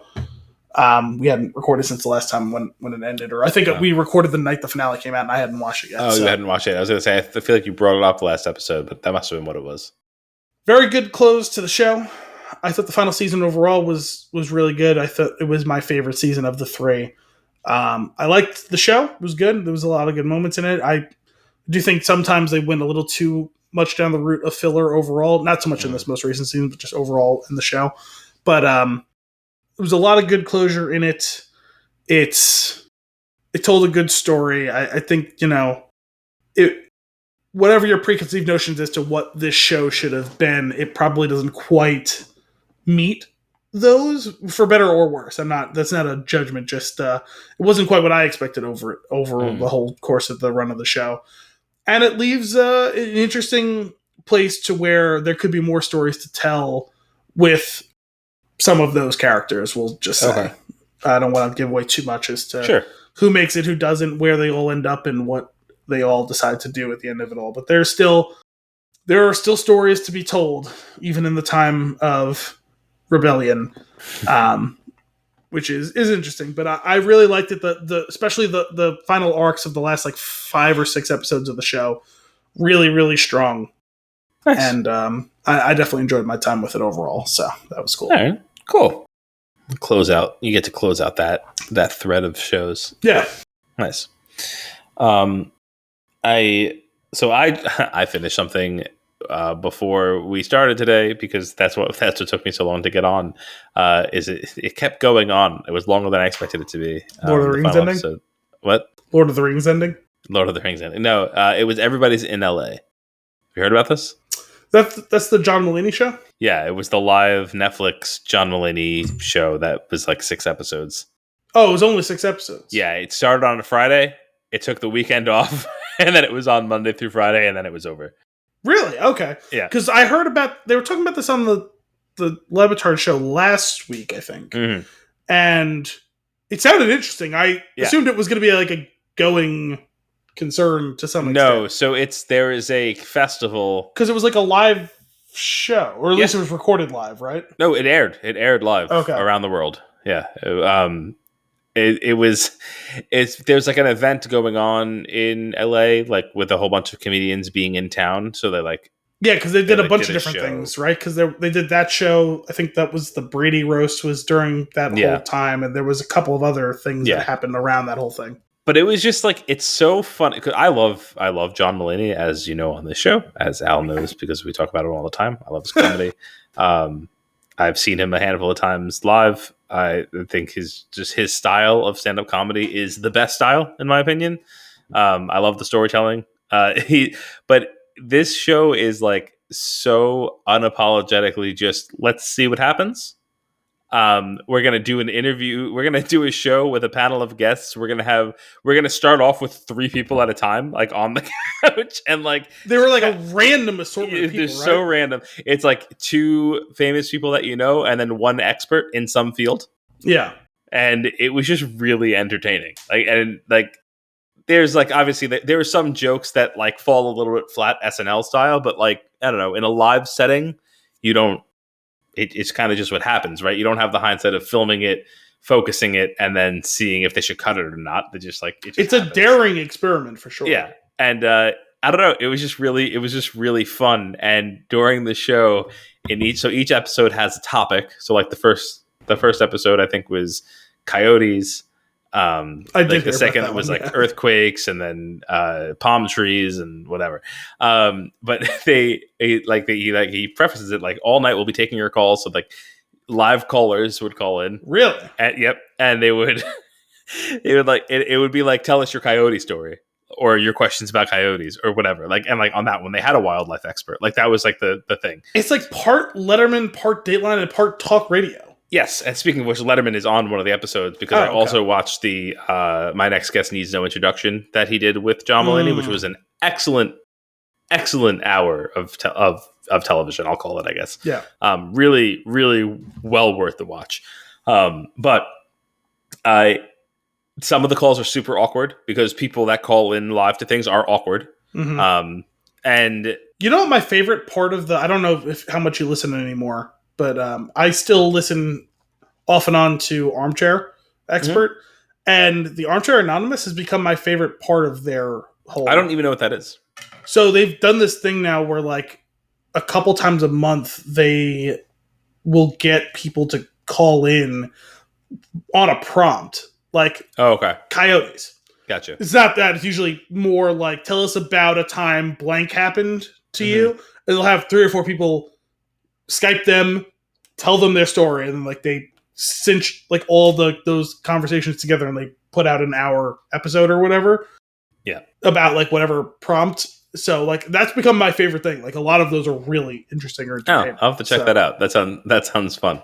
But I feel like the fun part about these is like he's just so funny with them, like and like you can tell he's like very tickled by some of the things that they have to say, but like sometimes you don't know what to do. So to wrap it up, he ends like every one of the phone calls. He goes, "What kind of car do you drive?" and waits for them to answer, and he goes, "Cool," and then hangs up. Like it's just he just ends the call. But one of the fun things, like, and I'm sure some of it is staged and some of it is not, but or like they figure out how to get people in and maybe don't tell him necessarily what's going on ahead of time. But like a couple of the people that called in were like famous people. Or so like there was one where Jimmy called in and they never say it, but it was Jimmy Kimmel. Like you know his voice and he was being ridiculous. It was Jimmy Kimmel. And on the final episode, the mayor of LA called. And it was very comical the way the whole thing was handled. And then in each episode, they have Samo is a reoccurring character who is this robot that there's tons of them apparently around LA. They deliver snacks at 3 a.m. is how he describes them. I have heard of this. The show. I have heard of this phenomenon.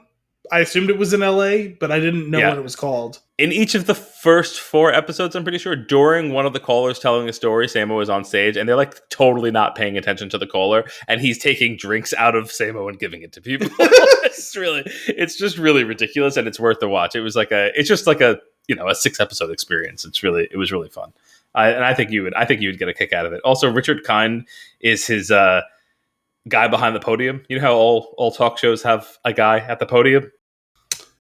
Like Conan's Andy Richter. Well, so they all have a sidekick of some sort, right? Yeah. So Richard Kind is his, and really? they get into some hijinks. Interesting. It's very silly. John Mulaney and Richard Kind. What an odd pairing. Yeah.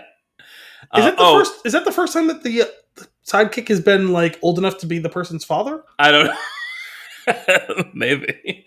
But there is one episode where what is it? George St. Clair and the Oh Hello guy. It's the Oh Hello characters are on a tour of LA with the ashes of one of their buddies.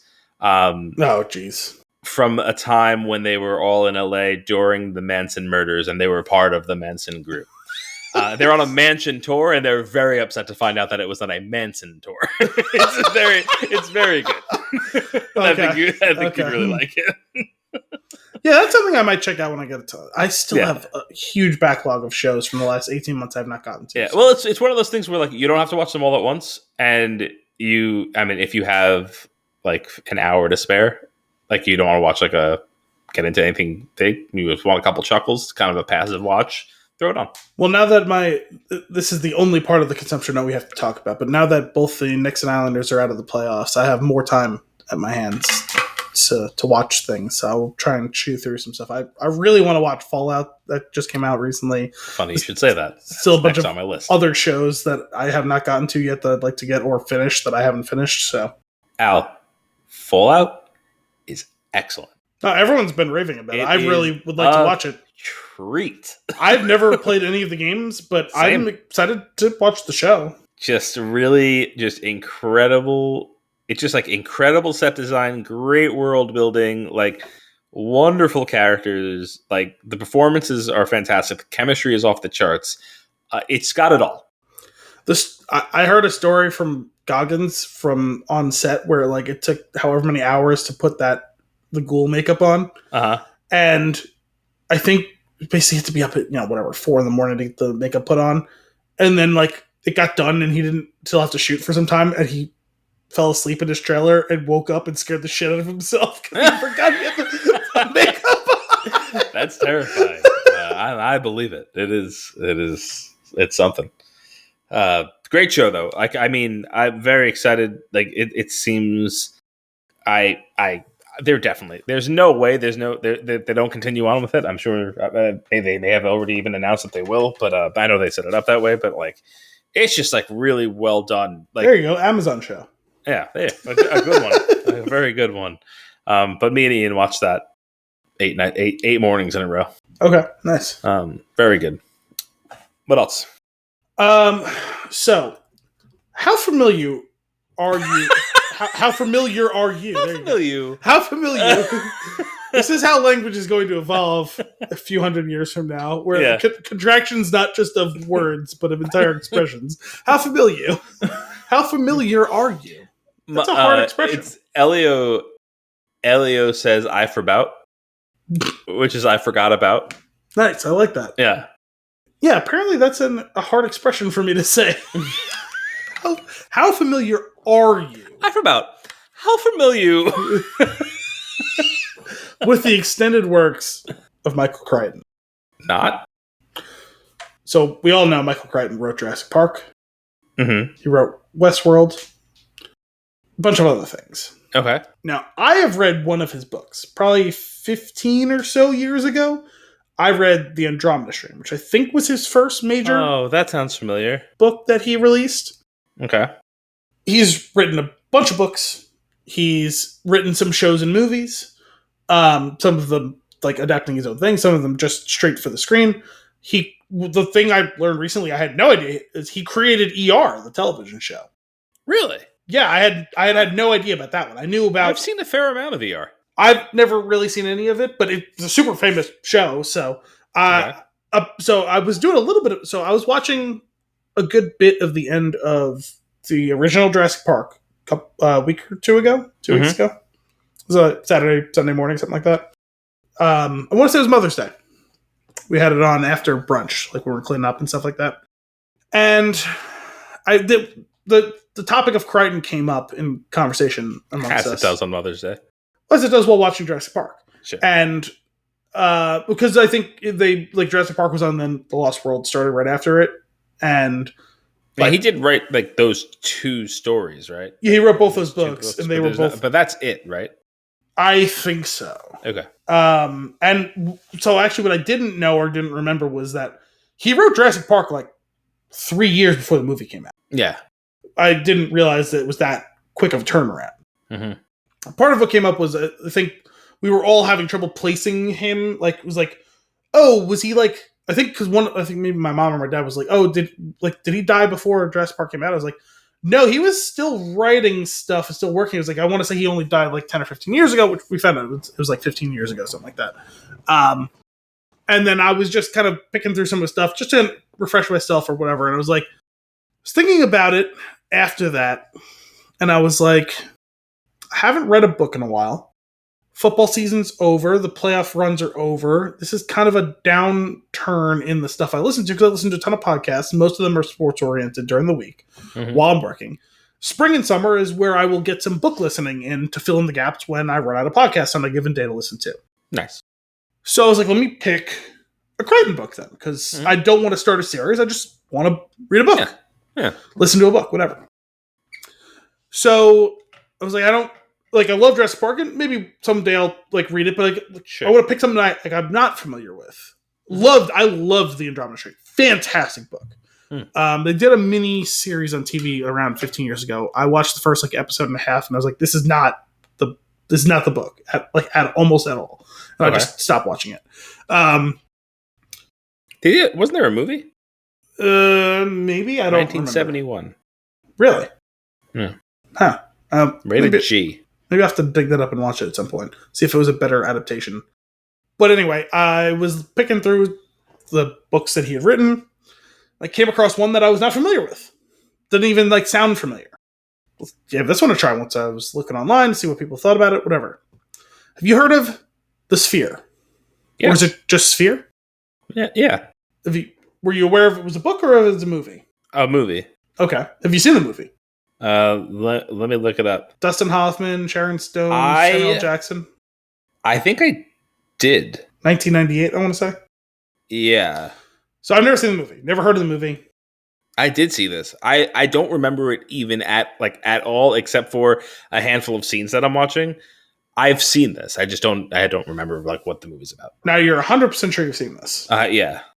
Because I'm halfway or so through the book, and I don't want to get really enjoying it. Good. He writes thrilling sequences, which is right up my alley, About half an hour into listening to this book, which is an 8 or 9 hour listen. Uh-huh. I was like, this is Event Horizon. Yeah. Okay, so that's what I was like. Are you sure you see the movie? Yes, I am, because I'm looking at I've seen this, and I think this was one of the movies that I think we rented it back when we had access to a video store, the mom and pop video store that was by the pizzeria. Now, I don't want to give too much out because if anyone wants to listen, read, watch, whatever. And the further and further I've been listening, the more and more I've realized that my diagnosis was correct. But it's very obvious. There is all of this is kind of clicking for me. When we watched Event Horizon for the show, there was a lot of familiarity for some reason, and I know I hadn't seen the movie. It's because you'd seen It's because I've seen this movie. Okay. That's why I was couching it, because I wanted to see what your reaction is to all of this. Because now I forget what exact year this was written. I want to say it was sometime in the 80s, and the movie came out in the late 90s. And I think the movie came out a year after Event Horizon. So I'm 99% sure the movie Event Horizon ripped off the book.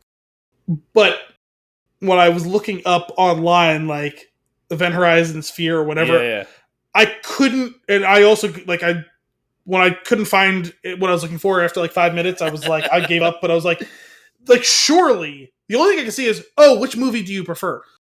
I was reading interviews about the making of Event Horizon to see if they mentioned this as an inspiration, and it did not come up at all. I was like, bullshit. All the things you fucking picked as an inspiration, you're a fucking liar. You ripped off Sphere. I feel like this is a conspiracy. There is a conspiracy, and it has not been reported on, and it needs to be. And someone needs to hold Paul W.S. Anderson to account for this. Episode 223 of Flix and the Six, where we break the story that Sphere is actually the OG story. I need Anderson Cooper or some other investigative journalist, Ronan Farrow, someone. I don't care who it is. Pick whoever you want from whatever network or publication. I don't care. Someone needs to go and stand outside of Paul W.S. Anderson's house, the director of Event Horizon, and force him to admit that he ripped this book off. You know when you were just standing out there with signs, you know what you did? You know what you did. It's 2024. He's like, what are you talking about? Because the only difference between this movie and that movie, there's two differences. One happens underwater, the other happens in space. And the other difference is giant squid. There are no other differences. It's the exact same goddamn thing. You interview him to catch him at a trap, and you're just like, and he's like, when we did Event Horizon, I knew it. The fact that the movie came out 1 year before this movie, erroneous. This is not a Deep Impact Armageddon or a Dante's Peak volcano situation or a White House Down Olympus Has Fallen situation. This is not that. This book came out 10 years before this movie. My brain just did, because I haven't seen Olympus Has Fallen. And I've never seen White House Down, so. Whoa. Yeah, good book. Really enjoying it. Baffled by the fact that everyone hasn't been talking about the fact that is incredible. I love that. I love where this went. I also love that I didn't realize this. Like I would have never pieced together that's why Event Horizon felt familiar until you brought up Sphere and I looked at clips. I vaguely remember when we talked about it because you suggested doing that movie. I vaguely remember when we did the movie, you saying that you felt like you had some recollection, but you couldn't remember if you had seen the movie or not. I had told you I'd never seen the movie before. Yeah. I'd like to go back now. Turns out I did see the movie in its original form a year later. That's incredible! Wow, what a breaking story, Al. Right? That was great. And Mike, hey Mike, I know you're out there somewhere. You've almost assuredly seen both of those movies. He's shouting at his phone, "I've seen Sphere." And you're probably like, oh yeah, I knew this all along that these two were the exact same thing. Now maybe you did or didn't know about the book, whatever. We'll talk about it at some point, Mike. Don't worry about it. Yeah, all these people thinking that Sphere is like the worst adaptation or the worst story of two movies that came out side by side. Meanwhile, it's the truth. Now we're gonna have to do this movie when I finish the book. We're gonna have to sit down and watch it. I refuse to sit down and watch it until I finish the book. We're gonna have to watch the movie. Sure. Do it for an episode like a month or so from now. And we'll call it the Event Horizon episode. Part 2. We already did that. Amazing. All right. I got one. Well, I got a short one here. American Idol is over. As you know, Kim and I have been watching that year in and year out. And it goes off the rails pretty quickly to the point of like people were getting voted off. We're like, well, we're not going to watch this anymore. If this person is no longer there anymore, then we're out until the finale, right? That's kind of what it came down to. Fair. Fortunately enough, the winner was acceptable for us. Okay. It was good. The problem I have with American Idol is there's just too much country bullshit. Well, that's been for 15 years. Yeah, it's always been the case. I don't really care for country music. There are some exceptions. Chris Stapleton's got a good voice. On the whole, I don't. Preparation does feel good. On the whole, I just don't care for it. That being said, there was this one kid. He's like 15 years old, Tristan, who kept making it through, and we were like, "What the actual fuck?" Like it's not. It's like the assaulting country music. It's not good. It's painful to my face. Okay, I don't like it. It just makes it like crunch up. Like I just don't like it. But there's one that we kept getting a good chuckle out of it because Tristan, in our house, we referred to as Honky Tonk Dominic because he looked like my cousin Dominic, your brother, with a cowboy hat at 15 years old. You have to send me a picture of this now. Anyway, he didn't win, and but he made it to like top 3 or 5. I think it was top 3 or 5, one of those. But he made it too far. I tried to. I was going to send you a picture, and I googled Honky Tonk Dominic. Not going to give you the results. As, it's going to be the Italian Christmas donkey, but instead he's wearing a cowboy hat and. Tristan, yeah, let's see. Let me get this guy. I'm going to get a picture of him, send it to you. We're going to get your reaction live. Yeah, this is a good one. This is a good one? This should be good enough. I don't know. You're going to be like, this doesn't look like my brother at all. I'm going to send it to you. Where are you? Are you in here? There you are. Send it. Ship it. All right. Yeah. I got an even better one that I'm going to send you now. There's an immediate thought that comes to mind. Okay, 1 second. Hang on. Let me send it. This one's more it. All right. What's your thought? But am I waiting for the other picture or no? Oh, I just sent it. So hopefully you should get it. Okay. Well, there's a skin tone and facial structure issue. I don't believe that he is of the same ethnicity he's not as Dominic is. No, he's not. This has nothing to do with it. No, that and the shape of the face. Well, first of all, are you familiar with Dominic's inability to smile in photographs? No. Because it's a lifelong thing that's plagued him. He just doesn't know how to do it. It's amazing. Like, you know how Zoolander doesn't know how to turn left? Yeah. That, but Dominic making a normal face in a picture. Oh my god, that's incredible. So there might be a little bit in just the smile. Not that you'd have photographic evidence to compare it to, because it doesn't exist. But if you could picture in your mind Dominic smiling, there's a little bit of that. But like the shape of his face is entirely different. No, it's not. It's not so bad. I'm thinking like years He's got a very round face. Dominic doesn't have a very round face. I feel like he did when he had, because Dominic had a baby face for a long time. He had a baby face. And it was round. It was round when he was like single digit age. Yeah, that's what I'm talking about. That's what we remember. Oh, sorry. But you said this guy was 15, so I'm picturing 15-year-old Dominic. Oh, no. It just, 15-year-old, this kid looks like he's 8. So, it looked like young honky tonk Dominic. That's what we. Okay. Huh. Okay. And it was the only thing that was getting us by when he was on the screen. That bad, huh? It was that bad. You listen to an audition or a tape and you tell me. The tape? What? Anyway. Yeah, I'll listen to what else are you watching? Betamax of it. What are you consuming? So I watched a movie the other day. Okay. As we do. Yeah, sure. As we do. Me too. So we have professed over and over our love for A24 on this show. Yep. And twice in the last 6 months, I have stumbled upon a movie from the beginnings of A24 that I did not recall existing. Okay. I stumbled across, I was just looking for something to watch. It was Saturday night. Wasn't anything going on. My dad said, let's put on a movie, watch something. I was all right, cool. That's a frustrating experience for me because I try and find a group of things that I want to watch and then winnow it down to a group of things that I think my parents will tolerate. That doesn't usually get anywhere, so then I have to start really reaching. And I was going through HBO, and HBO helpfully, I think, has the whole A24 collection in it.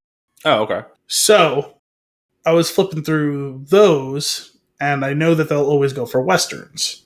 Okay. It's like, here's a Western I've never seen or heard of. You guys are not going to be able to complain about this, even though you've complained about the other 10 things I've suggested. Let's watch Slow West. Slow West. Which I've never heard of before. Okay. It's from, I think, 2015. I think it was the same year that the Ewan McGregor movie I mentioned a few years ago that took place in Australia. A few months ago. Whatever. It's Michael Fassbender. Okay. Cody Smith-McPhee. Mm-hmm. Ben Mendelsohn. I think that's it. Okay. Cody Smith-McPhee. Anthrax Whip? Yeah. Okay. And it's a Western. Okay. It's not my favorite genre of movies in general, but sure. Interesting movie. Solid movie. Oh, all right. You know, it's a Western starring those 3 actors. It's a choice. It's a Western starring those 3 actors made by A24. So if you like Westerns or Michael Fassbender and Ben Mendelsohn or A24 watch it. Give it a shot. It was solid. It was a solid movie. Oh man, that's funny. That's just such like, I feel this is weird. I don't know why. This is weird. You know who else was in it? That one guy from Game of Thrones, the Hound. Oh, yeah, LARP. Yes, also Michael from Hot Fuzz. Cool. All right. Yeah, I've super short. It's 90 minutes long. It's worth a watch. I've been known to enjoy an A24 film. You like Westerns more than I do. I'm not big on them. I don't know. I like them. I like them enough. My dad really likes them, so like occasionally watching one with him, I enjoy. Are we just not old enough yet? When we're 50, we'll enjoy them more? I think so. I think I don't know which hits first, if it's that or the World War II documentaries, but one of them, I think you break through a barrier. And that just becomes your life. That and falling asleep to cooking shows. I actually really liked that one that I watched a few months ago with him. The one with Ed Harris and Viggo Mortensen. That one was good. I want to say it was Appaloosa. What was it? I said I want to say it was Appaloosa, but maybe I'm wrong. Maybe it was a different one. But those 2 actors for sure. Yeah. Movie to be determined. This one was fun. It was 90 minutes long. Give it a watch if you're interested. Yeah, all right. Check it out. I did a thing, Al. Okay. I watched a thing. Yep. I know better. Oh, no. But I watched it. We just announced that we were going to do Madam Web next week, so it can't be worse than that. I watched The Ones Who Live. Why? That's worse because it's a lot longer. Madam Web, 2 hours, you'll be done. You'll never have to think about it again after doing the episode. But The Ones Who Live is a whole season. The Ones Who Live turned out to be halfway decent season of The Walking Dead. That's how they get you. And a better close to the series than their close to the series. Oh, is this a close? I thought they were going to do more. Oh, they're doing up. There's other shows, but like this, it puts an end to Rick and Michonne's stories instead of letting them trail off of the main series. Well, considering they announced that they were doing 3 movies and then this series of television came out instead, I just assumed they were going to do more seasons. So no, it's over. I don't know. It should have been a movie. Okay, to be clear, like it should have been one movie. They could have cut the 6 hours of episodes down into 2 hours, 2.5 hours of good storytelling and a better production quality. I actually heard some people like this. Mm-hmm. I heard one other thing about it. What? That Rick also loses his hand. Oh, yeah. So that he's now the third person? Well, Rick is the person that loses his hand in the comic early on. Sure, I'm just saying Merle and Aaron both have lost their hands, and now Rick. Yeah, they're going full blown Star Wars. That's how you know you've entered a new era of The Walking Dead. Somebody's hand disappears. See, now lightsabers would be useful in a zombie apocalypse. Yeah. But so we watched it, and aside from a couple of just really bizarre performances, from people where I'm like, what are you doing? Like there's one actress who had just the most insane accent. And I was like, look, I'm aware that in the other thing that I've seen you in, you didn't have an accent, and that was probably you doing an American accent. And that's fine. It's a South African accent. It's a noticeable accent. You know what it is. Who is this person? I don't have to look up her name, but she's Mazikeen on Lucifer. I never saw it. So. But she starts talking, and Kim and I were like, "What the?" And then we're like, I was like, is she actually that? And in Lucifer, she was doing a voice, and it turned out yes. I was like, but you're really landed on extra thick. Because we listened to an interview, and it's like, yes, she has it, but it's like not that. It's not what she's doing in the show. Every once in a while, you will run into one of those things where you see someone in a role, and then you hear them talk in real life, and you're like, oh, that is not the voice I'm used to. Yeah. The most shocked I've ever been was Matthew Rhys. Because in The Americans, he has a more than adequate American accent. I just thought he's a guy with a generic American accent. Whatever. Mm-hmm. He is Welsh, and he sounds Welsh. And I heard like a Welshman. I heard him do an interview, like as part of like promotion for like the 3rd season of Americans. Yeah, and I was like, "I'm sorry, what is coming out of his mouth? Because that's not his voice." And sure enough, it is his voice. Okay, that was the most shocking. It gets you. I've had it happen a few times. It was shocking to me to learn Christian Bale was British. Yes, that one got me. I know exactly what you're talking about. But this is different because when I heard her in an interview, I was like, oh, she actually does sound South African. I know that we have a friend who has a South African accent, and this was it was actually less than hers. It was like less than our friends who has it in the interview. But in the show, it's as if I were trying to do one. And I was like, why though? Why is it this much? And why does it sound like I'm doing it? Is it like when like Ben Affleck does like a bad Boston accent? Yes. That is exactly what where it's like he's got a Boston accent, but then he does like Good Will Hunting, and it's like that's not even how you Hunting season. Good Will Hunting. Yeah. It's exactly like that. But anyway, that took me off guard. We recovered from that eventually. Even though that character is doing this ridiculous accent through the whole movie, which is just not her voice. It's insane to me. But then there was this other character who has it's not an accent because it's not like from a place. Mm-hmm. It's just the way he says things, like an affect. Sure, where I'm like where I couldn't even pay attention to the story because I was like, what are you doing with your mouth and face? Was it a cadence thing or just a way that they like enunciated? Both. It was both. It was like he was trying to do something and failing miserably at it, but I don't know what he was trying to do. Right? Because we heard him in an interview. I'm like, so he has a little bit of a strange voice. Was it like when I try and do the Flix and a Whisk intro? No. It was just you know what? If you could spare 10 minutes of the first episode and be like, what is going on in this show? Like, where do these why are the Muppets doing Walking Dead? It's just really weird. But anyway, aside from that, it became very clear to me, really, something that like I guess I like inherently I knew but never really put to words. Andrew Lincoln is too good for The Walking Dead. So the problem is I've only seen him in that in Love Actually. So like I don't really have a good frame of reference for is he a good actor? It doesn't matter. He delivers a performance in this show that is so excellent that I'm like, this show does not deserve you. Like in general, watching The Walking Dead when that was the only version of him I knew before I found out he was British, I thought he was a good actor. Then eventually I got to a point where it's like, okay, he leans into the melodramatic occasionally, but overall, good actor. Yeah. He loses the accent sometimes, for sure. Yeah. And not just when he's saying choral. Yeah. But I realized I don't know if he's a good actor or not. I'm confident after watching this and saying that he is, because first episode. But you know how was it Aaron Paul? You know how like he's really good at Jesse? Yeah. But like nothing else? Yes. Is it possible that he's just really good at Rick?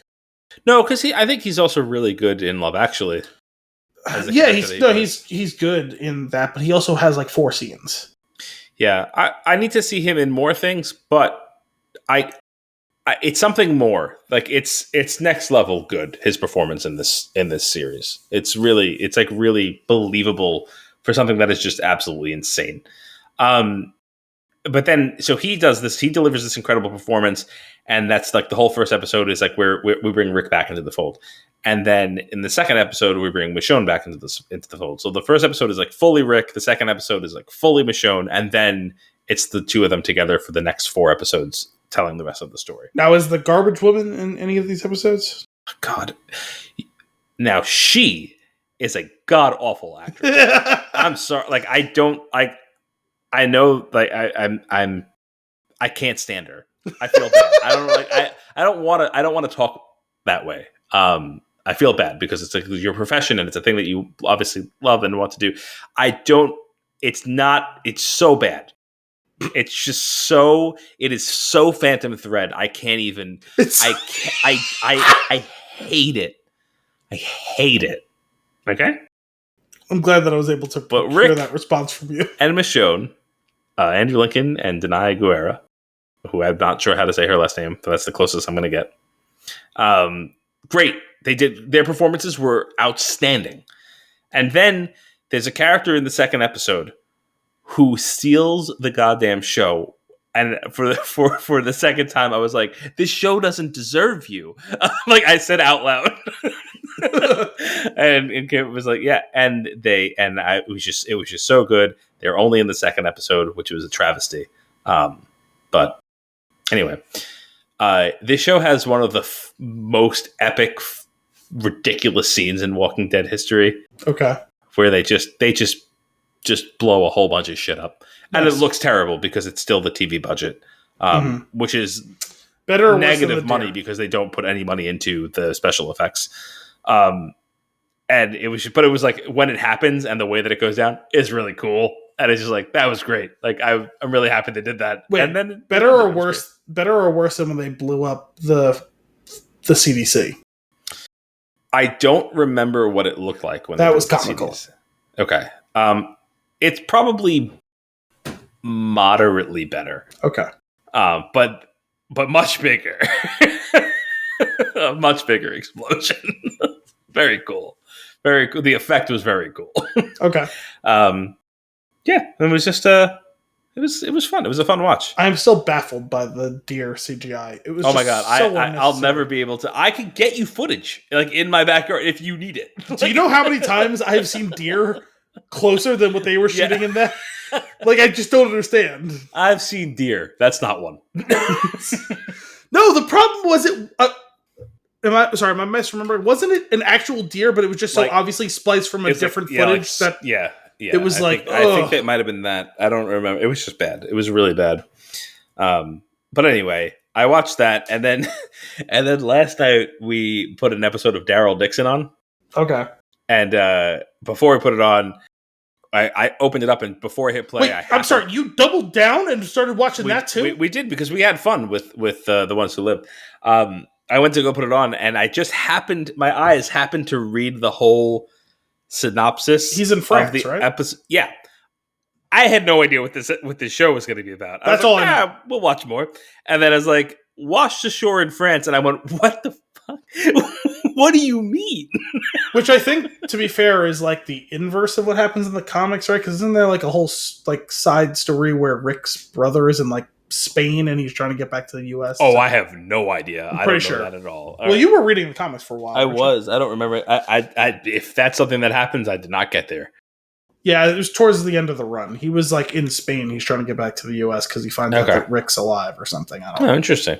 Okay. I should get back to that and finish it because I really was enjoying it.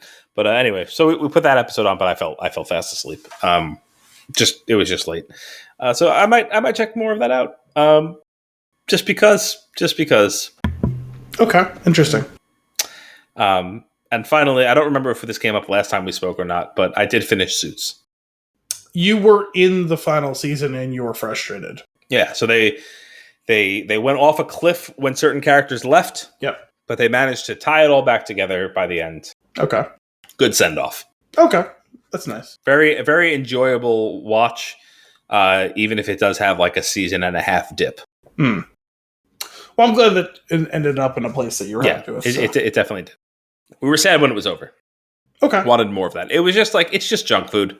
Yeah. It's, Well, you've heard, I don't remember if we actually talked about it on the show or not, but you heard about this like thing where like Netflix, I think it was Netflix, was talking about figuring out how to create more second screen experiences, but in the inverse. Remember how there was this whole thing where it was like second screen experiences where like you were watching a show, they were going to give you something to do on your tablet or your phone. Mm-hmm. Well, they're now trying to create the opposite of that, where they know you're going to be on your phone, so something that's inoffensive is going to be on the actual screen that you're not actually paying attention to. They're trying to find out how to lightning in a bottle that. Okay. All right. I hate everything. Oh yeah, it's terrible, but it's expected. I hate it so much. Yeah, more on that when we get into our flick of the week. Really? Kind of, yeah. Yeah. Anything else for consumption? No, that's all the major stuff for me this week. One last thing. Okay. Last week, I think I talked about it with you after we closed the show, but I got a Steam Deck. It was my birthday gift to myself this year, and it is amazing. I love it so much. Nice. I could play all the things that I want, wherever I want. It's fantastic. Yes. And all of this power at my fingertips, and I get sucked down this ridiculous rabbit hole of this game called Balatro, and I've just tons of hours in it at this point. I don't know what that is. Okay. So you get a deck of cards. You have to make poker hands.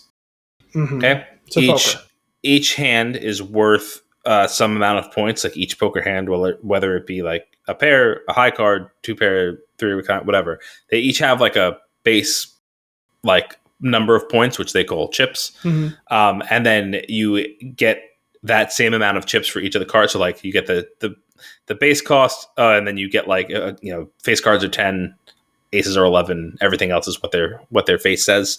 And you add that all together, and that's how many chips you get for that hand. You have X number of hands to play in a round, and you're trying to beat what they call a blind. The terminology is all over the place if you actually know poker, so just take it with a grain of salt. But like the first blind in a round be like $300, the next one will be $500, the next one will be whatever. And you're trying to, within the number of hands that you have, break that threshold and get enough chips. Okay. Right? And then you win, you move on to the next one. Each run is 8 rounds to win. Each round is 3 hands. or 3.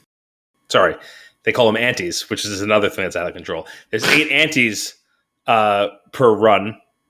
Each ante has 3 rounds. That's what it is. Okay. That you have to beat a blind for, and then and that's just kind of how it goes. And the interesting things start to come into play. That's the base game. Then the third blind in the ante is a boss blind, and there's usually some modifier on it where it's like all clubs are debuffed, where you don't get any points for the club cards, or like extra large blind this round, or something like that. Or you can only play one type of hand this round. Like, so you can only play hide cards, so choose wisely. Something like that. And it gets interesting, but then you're like, okay, well, 52 cards on the deck, kind of running out of room to get creative here. There's not really anything to do. And that's where the rest of the gameplay mechanics come in, where there's jokers that each time you complete a round, you go to the shop, and in the shop you can buy things. There's usually a couple jokers, or there's card packs that you can open and then pick 1 or 2 out of the pack.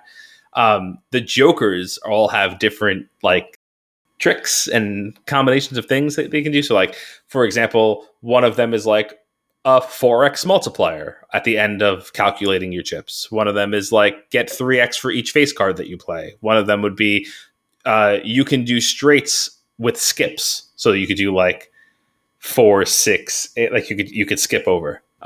Okay. One of them is you can do straights with 4 cards instead of 5, like things like that. So like you start to create these powerful combinations of like super features that you have to make a crazy hand with less cards or like less structure, and then you earn more chips because you're blowing it out of the water with these multipliers and things like that. So that's like the jokers. But then there's celestial cards that increase the stats of the poker hands. So like if you're like, hey, like I'm kind of building my deck this run around full houses. So like you might start leveling up full house as much as you can so that it's worth more at a baseline. And then with some of the jokers that you have, that makes it easier to build a full house and play it. And you get to, it's really fun. So like there's a really nice combination of luck and like configuring and like stats and playing what you want to play, because like at the end of the day, the cards that you draw are randomized. They're shuffled before they're drawn, but you could be playing it in such a way that like, I have X number of discards, so I could throw a card away and get a new card back, like things like that.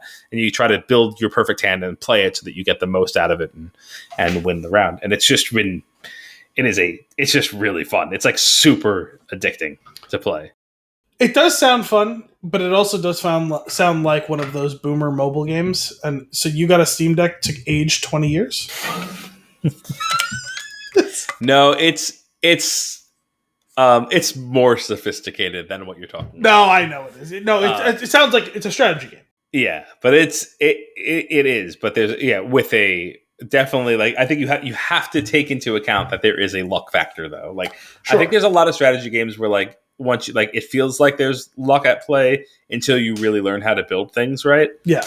But you might not get that joker you're looking for like the concept you have in mind. So you have to think around that or like work with what you got. So like, there's card packs you could open up that it's like, yeah, I'll take an ace out of this pack. And now I have 5 aces instead of 4. You know what I mean? Like there's like crazy things like that. And you have to like play into the luck that you're given and then use that to determine the build that you're going to go with. And then, maybe one of the boss blinds is a total like pain in the ass where like you've built this deck around making like these incredible full house hands, and like the boss blind is like no full houses this round. And you're like, damn it.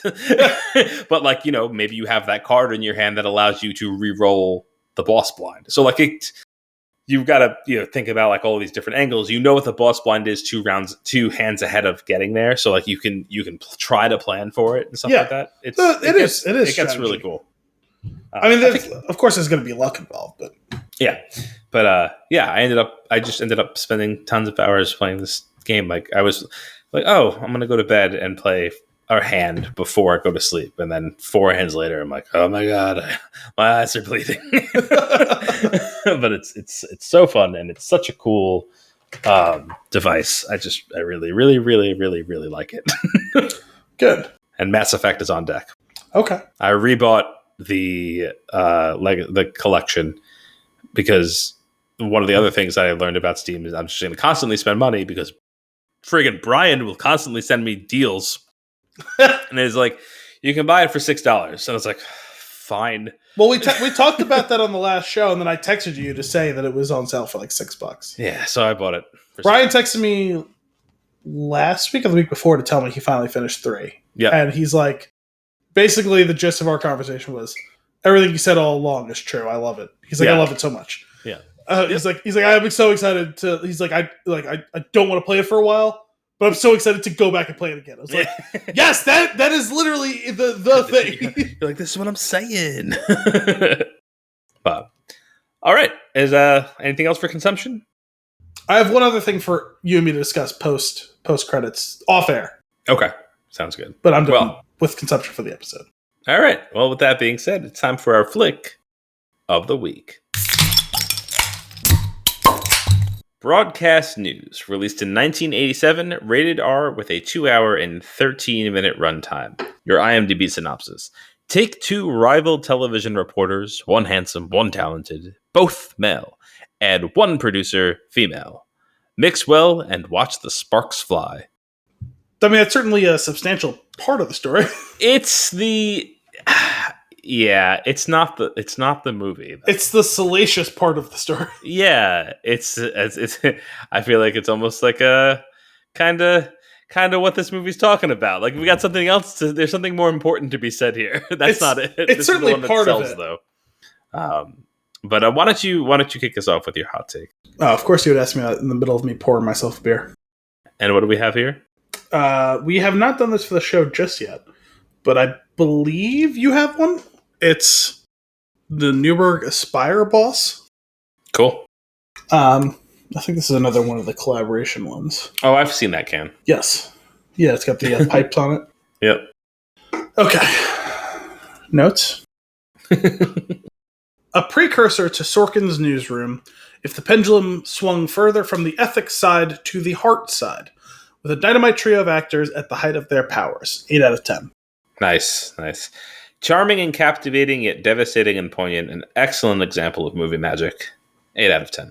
Okay. Couldn't agree with you more with regards to the like a precursor to Newsroom. Like that's actually what it felt like. Honestly, I feel like that's what made it so devastating for me is like 1987 hitting these things that are so like relevant.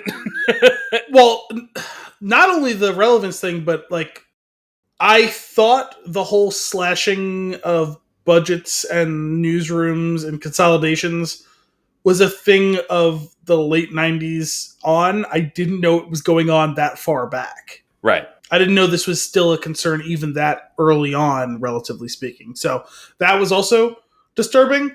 Yeah. But yeah, like there was definitely, I got hints of it throughout. And like they tackle it, right? It's depending on his mood. It's the biggest issue between Aaron and him. And what was the William Hurt character's name? I totally forgot. Tom.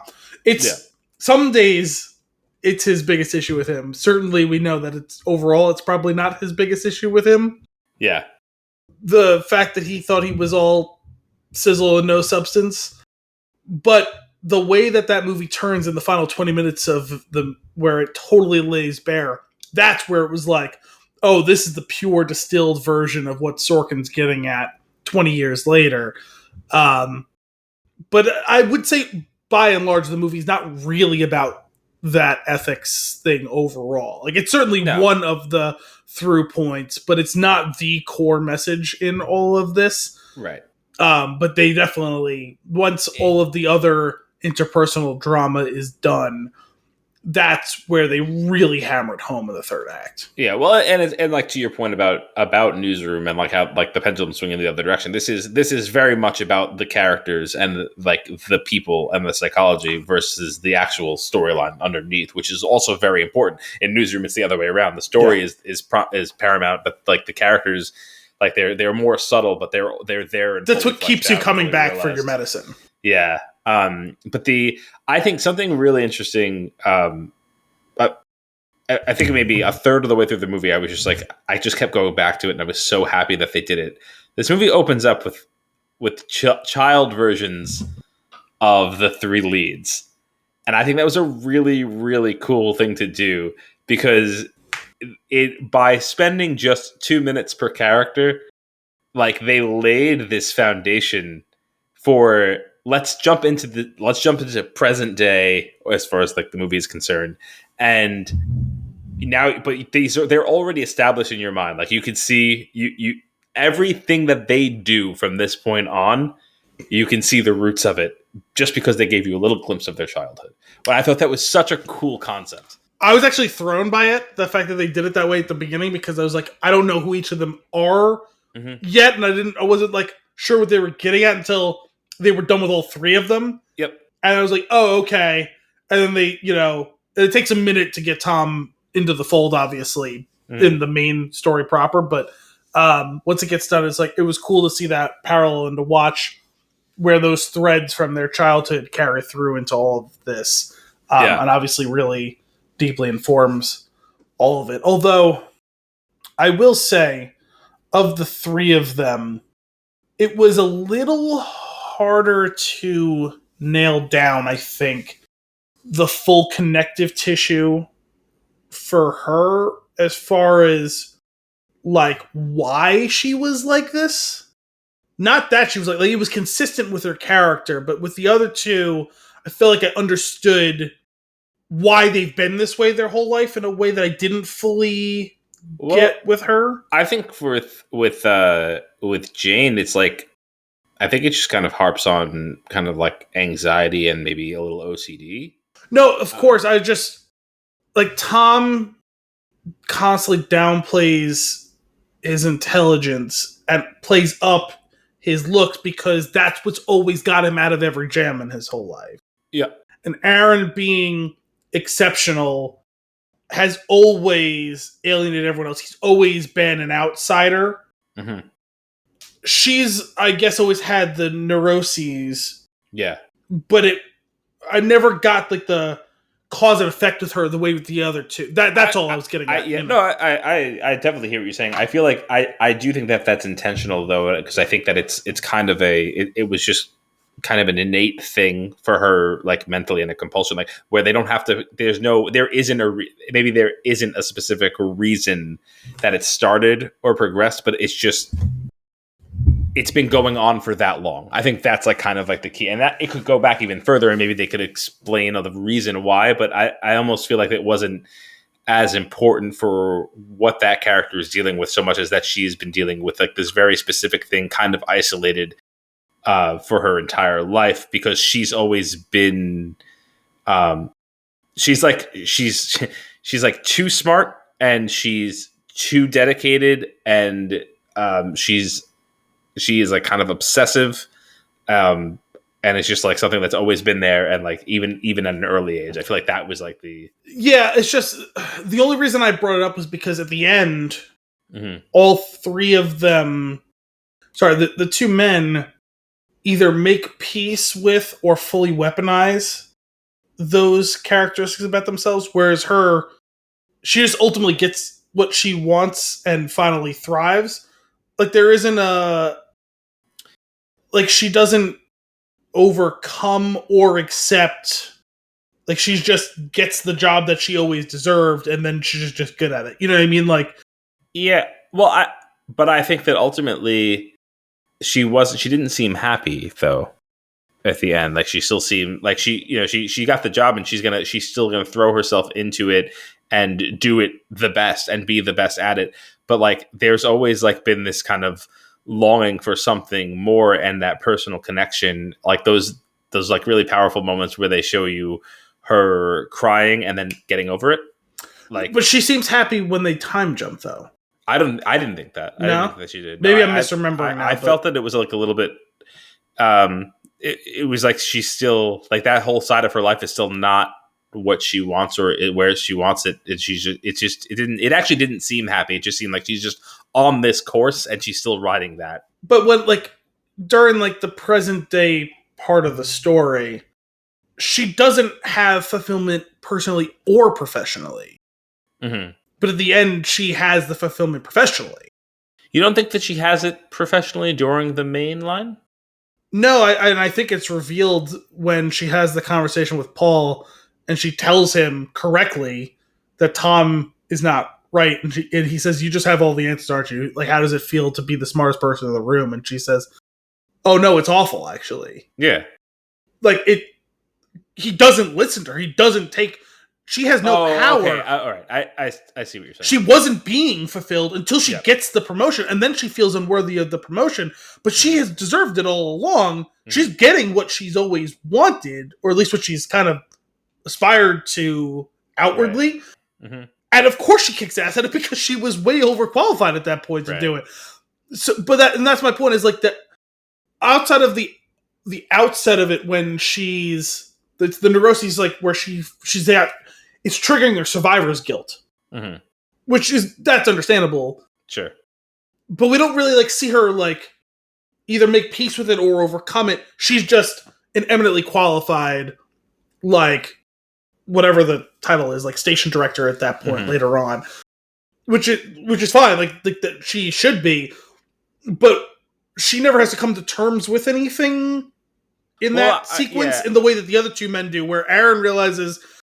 My aspirations, no matter my talent, will never be recognized. And he comes to terms with it, and he takes a job that fits with what he can get. Mm-hmm. And Tom stops trying to convince people he's smart and just fully owns the fact that he is the beautiful, successful idiot and leverages that to great success. Mm-hmm. Aaron accepts it. Tom weaponizes it. She's neither. And I think it's because they never gave us a specific tie as to why or how she was going through those things. Because I think if there was a why or how she was going through those things, then we could have like deconstructed that later on when she gets the advancement that she deserves. Maybe she's just like better one day. I don't think that she's better at the end. I still think that she's not perfect, but just better. I don't know, because I think she kind of comes across as... Isn't she married at that point? Wasn't at the end? No, she's like, I'm seeing a guy. Oh, that's right. It was just like kind of that throwaway. But I think and it really comes down to that. Like I think that she knew all along that she would get there. It was annoying. It was a frustrating struggle because she was overqualified for so long, right? Yeah. But then at the end of that, she was going to get the thing, but still kind of be stuck in it, like, and kind of like and I almost think that mirrors, like, because she doesn't have the other part, like the personal part of her life that she seems to have like a longing for and a desire for, but can't ever stick that landing. Gets in her own way on certain things, but then also like sticks to her principles, which is great too. Like, so it's like you know, the two competing things there. But she's, in the beginning, she just is this way, and she's driven, right, and able to and smart and capable and does all these things. And in the middle, she's all of that, and along the way, she still hasn't been able to connect with that personal side, or at least let it take the wheel at any point along the way, and always looking for something to push that aside and focus on, like that kind of professional thing. And she's still doing it. I think I feel like her character is so stuck by that, and like by like that mental framework, and that it's kind of it's set. It's like a sad story, but it's really, I think it's very interesting. Oh, it's not that it wasn't interesting. It was the only thing that didn't feel like it was neatly tied off. I felt like the other two characters, there is a legitimate arc from start to finish. Yeah, I don't think hers is as obvious, because I don't think her story's finished, and I think that's what's kind of, I feel like that's what is her story, though, that it's always going to be this way. I was okay with, I think they went for more of a show don't tell approach with her, which is fine. Because, I mean, we're talking about emotion, you know, it can be hard to clearly define and explicate those things. I think, and I was shocked the first time she's just like bawling, like they just like cut to her bawling, same. And then like she stops and it's like, oh, it was like, tell me more about that. More, yeah. and they don't really, which is okay. Mm-hmm. I guess I might have done it a different way, because I think there was like a whole like inferiority complex thing, because she's been told she's not enough. Like, told or shown or whatever until finally one day she's just like, oh yeah, by the way, we're putting you in charge. Like, you know what I mean? Like, which again, like she was more than eminently qualified for. I guess I would have. It seems if I had to try to put my finger on one specific thing that was like the most, even from what we were just talking about, it would be that lack of balance. And so if during the course of it, we saw she was more successful professionally and less successful personally, and tries to bring in balance by being more getting what she wants personally and then that affecting her work. If what we were seeing was the neuroses was from the fact that she wants both, but she can never have both at the same time. Mm-hmm. If we saw that pendulum swing back and forth, I think it would have worked out better. Whereas like, oh, she's in a cycle of crushing it professionally now, you know, at the end or whatever, meaning like, oh, like, so the personal isn't working for her. Mm. I think that could have worked. I don't know. It just felt like her story ended with an ellipses, whereas the other two ended with punctuation. That's fair. I think the sequences of her crying, I think they do it maybe 3 times throughout the course of the movie. I think so. But like I feel like they're just these really like interesting touchstones where like her personal life and her work life, they run in parallel, and she either can't or won't find a way to let them coexist. Mm-hmm. And like those moments where she stops and breaks down for like a few minutes, it's almost as if she's just like kind of like looking through the window at the other life and then closes it, goes back to doing what she's doing. Like, and she's like, I feel like she's kind of abandoning that personal life and like more and more as it goes on. And I almost wonder if like by the end she has fully abandoned that person. I know she says she's got a guy, but it feels throwaway. It feels like she's, you know, it's not serious to her because this is the thing that's here to her. And I almost feel like maybe that is that is her story arc, like to the point where she just kind of isolated into this work life. And I mean, I guess that's probably the only way you really can read the situation, because the whole thing is, it's not even that her personal life and her professional life are in parallel, right? It's she doesn't have a personal life unless it's hitched to the professional life, right? Yeah, because it's almost like an alternate universe. It's like it could be. Like it's all this stuff that could be. Well, she has no ability to see outside of it, right? Mm-hmm. Because her whole thing, she ends up getting caught up in a love triangle with the 2 guys she works with. Yeah. Like there isn't. Yep. There's no outside. There is no outside. Her that like the work is her life, and that means that her love is her life. You know what I mean? Like her love is tied to the work. You know, like it doesn't. Yeah. There is no outside of that. There is no parallel life. It's all one thing. Mm-hmm. Yeah, which is also, you know, probably part of the problem, right? Like there's a lot of times where people mix their work and play, and it just leads to ugly results, and here it does with them as well, obviously. So for different reasons for all of them. Yeah, it's so cool because like each of these characters, they mirror each other in a lot of ways, but they're so different in a lot of ways, and like they're each they each have their own story and their mindset and their history, and it's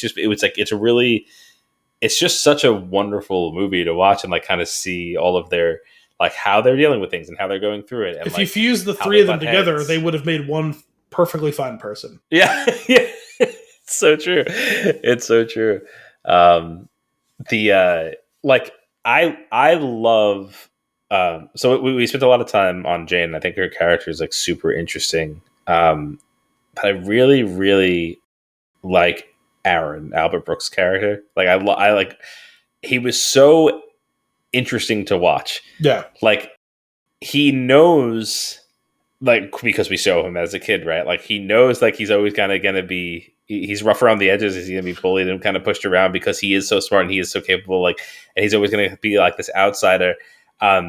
We find out over the course of the movie how like he is very much in touch with his emotions and will will kind of blow up and be aware that he's doing it, and be like, hey, can't you just let me do this right now? Clearly what I'm doing is illogical. Like I love that concept of just give me a minute. He's in touch with his emotions, but he's not in control of his emotions. Right. And it's just really interesting. But then the relationship that he has with Jane, the fact that they've been friends for so long, and she does understand that she's like his safe space, and he can blow up and be like, and she starts to get angry with him, and he's like, don't you see I'm doing the me thing again? And then she's like, okay, I'll just let this play out. Like, she's like, you're right.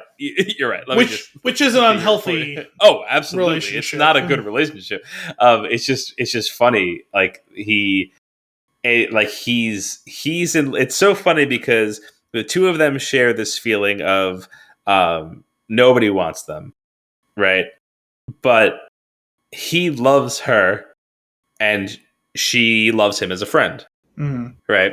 And that's it's compounded for him because they're so close, right? That nobody balloons, nobody wants him. But then I think there's almost a guilt for her because she's like, well, I say that I want this thing, and here's this man who's great, but I don't have that feeling there. But you can see it kind of weighs on her because she almost feels like she's wrong in feeling that way, but she's not. It's just how it is, and their relationship is complicated because of the way they're both coming at it. Well, she keeps getting caught up in the I don't want this thing. Should I want this thing? Right. I say I want this thing, but I don't want this thing, mm-hmm. and trying to reconcile all that, is consistent with the whole what. I guess what her character is, what does she want? Right. Well, and then it gets really interesting with Tom, right? Because she seems to be really physically attracted to him. She's always kind of taking jabs at him. It could be playful, it could not be. She could think he's an idiot, she could not. And it goes back and forth. But it comes down to Tom wanting to take her away on a trip, and Aaron knowing Jane well enough to be like, to bring up the point that in that very moving interview that there was only one camera crew. So the fact that they caught him. I love how they unveiled that over the course of the movie, because if he just nips it in the bud right away, it doesn't have the same weight, and leaving the reveal that Tom is what he is for real until that point. Mm-hmm. 'Cause he just is. He presents as a lovable idiot for most of it. You could agree or disagree with him, but he seems authentic and sincere. And to find out how deeply he isn't after all of that was actually it was almost a little disappointing. But it made for an emotionally resonant shock factor. Well, I thought it was. I feel like it's a little bit more complicated just because of what he says, or he's like, well, I almost did. So isn't that okay? The fact he's disconnected that way, where he doesn't really necessarily see what he did wrong there. No, he does. If you watch the way he wouldn't have maintained that charade the whtle time if he didn't know. He knows all along. Actually, and that's he says he's very clearly says to Jane at the airport. He's like I almost did cry though. I played it up for the sake of the show, but it was a display of an emotion that he was feeling. He's trying to he I don't think he gets it. Oh, I viewed it as being much more sinister actually all along, because he makes such a big deal about this being a story he wants to tell. Unfortunately, I think that character does all of it to gain. He does it just to gain. He doesn't do it. He doesn't have the instinct. He doesn't have the love for the craft that they all have. He doesn't have the respect for what journalism is.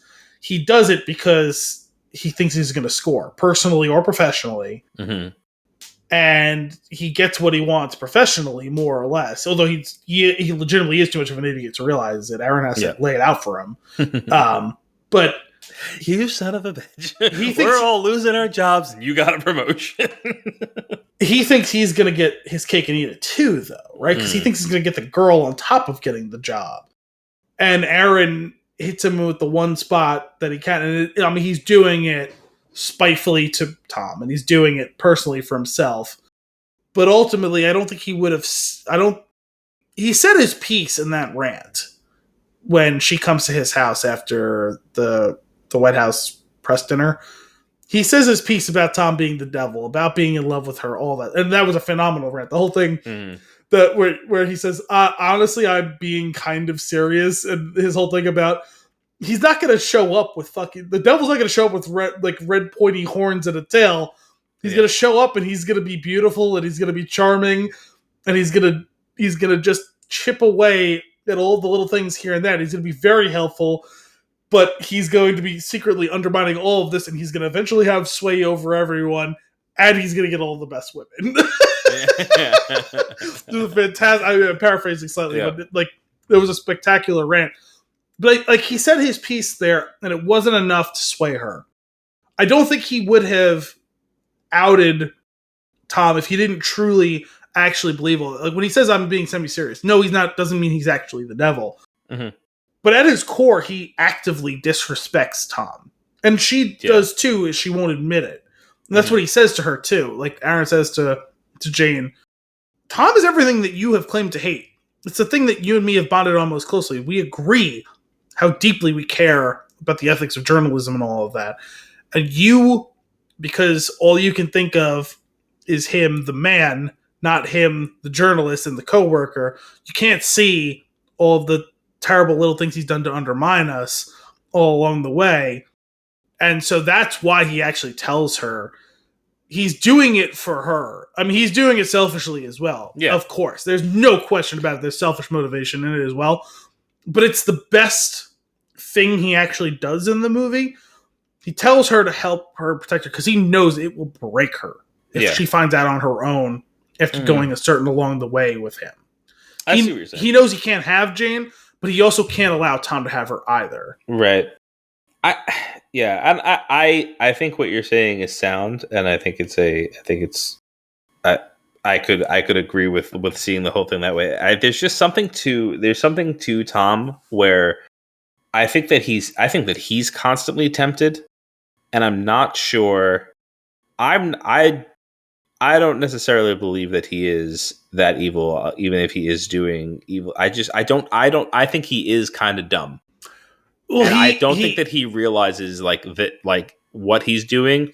And I keep going back to that airport scene because I truly think that he doesn't I don't think he thinks he did anything wrong. And maybe that's it's starting to get worse because he thinks that he's being genuine, but he is just not. I don't know. He's trying to live in this world because I think he finds Aaron and Jane fascinating. I think he respects them, and they don't respect him. And he's constantly been trying to he wants to be with he wants to be respected for something other than his looks, right? He longs for that, but he's not there in this field. And this is again back to what I was talking about earlier with where I feel like they didn't fully develop that with her in the way they did with the other two. He wants all of those things, but he does the same thing he's done since he was a child. He takes the easy way out. I don't have to work harder to be. He wants what they have. He wants what they are, but he isn't willing to do the work to be those things. So he takes the shortcut. I can just be hot on television and I am your equal now. And I'll fill in the gaps along the way. And so I'm sorry, I meant to come around back to this before, but I kind of got on a longer rant than I expected to. When he is trying to coach up Aaron, he is actually legitimately, genuinely trying to help him. Yep. Not politely. He's just pause for a second. The whole flop sweat sequence.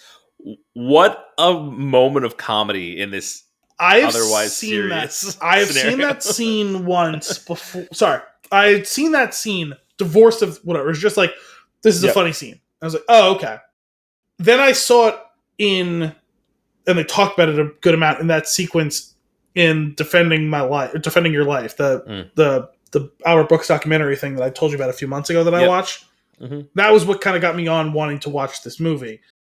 And then to see it again in the full context of what's going on, it's incredible. I mean, just how it's just pouring out. I was dying because they're like a NASCAR pit crew coming out and changing his shirt. Get your hand out of the shot. Hand in the background. But just they're trying to kick on the makeup and they're giving him a new shirt. They're toweling him off between. Oh my gosh, just a great sequence. But going back to what you're saying. Tom is genuinely trying to help him, but he's not doing it nicely. He's not doing it politely. He's being a dick when he's teaching him how to do all of these things. Yeah, because he's having a moment of I'm good. I am better at this than you. Yes, so I can little jab here and there. But at the end of that, when they're walking out, they're talking about their notes, or whatever. Tom says to him, and in the moment, it's innocuous. It's even a bit fair. It's the truth always lies somewhere in the middle thing, right? Because Aaron's whole thing is about the purity and the ethics, and Jane as well, about doing all this, which I understand, and I respect that, right? And Tom is saying, listen, in order to get your message through the way you want to, you have to package it. It's exactly the way he wasn't doing it 2 seconds ago when he's coaching him. Yeah. You got to package it in a way that people want to buy it. Yeah. You're trying to genuinely do a good thing, right? Parks and Rec. You remember the farmer's market episode? It's one of my favorite ones to bring up. With the Swiss chard or whatever it is. Yeah. Swiss chard. Yeah. The charred bodies. The charred bodies. That's right. Get a chart on.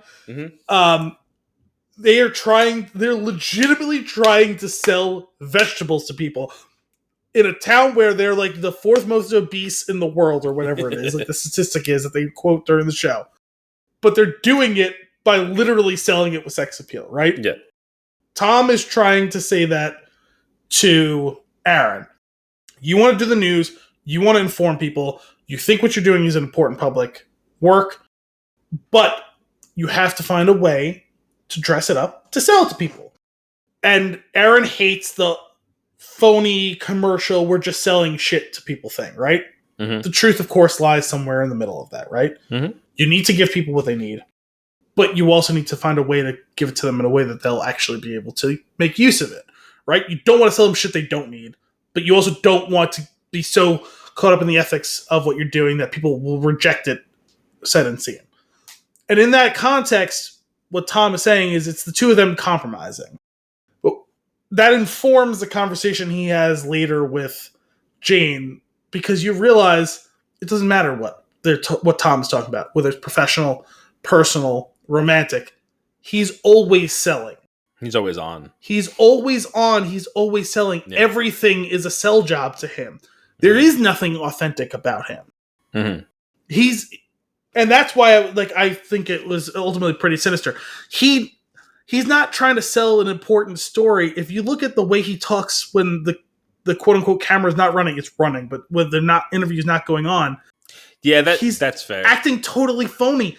He is selling a story he thinks going to get him attention. He's not doing it for the good of women who've been raped. The right thing for the wrong reasons. He's doing the right thing, but for absolutely the wrong reasons. Yeah. And generally speaking, doing the right thing is the right thing even for the wrong reasons. But it's laid bare how phony he is in all of that. That's fair.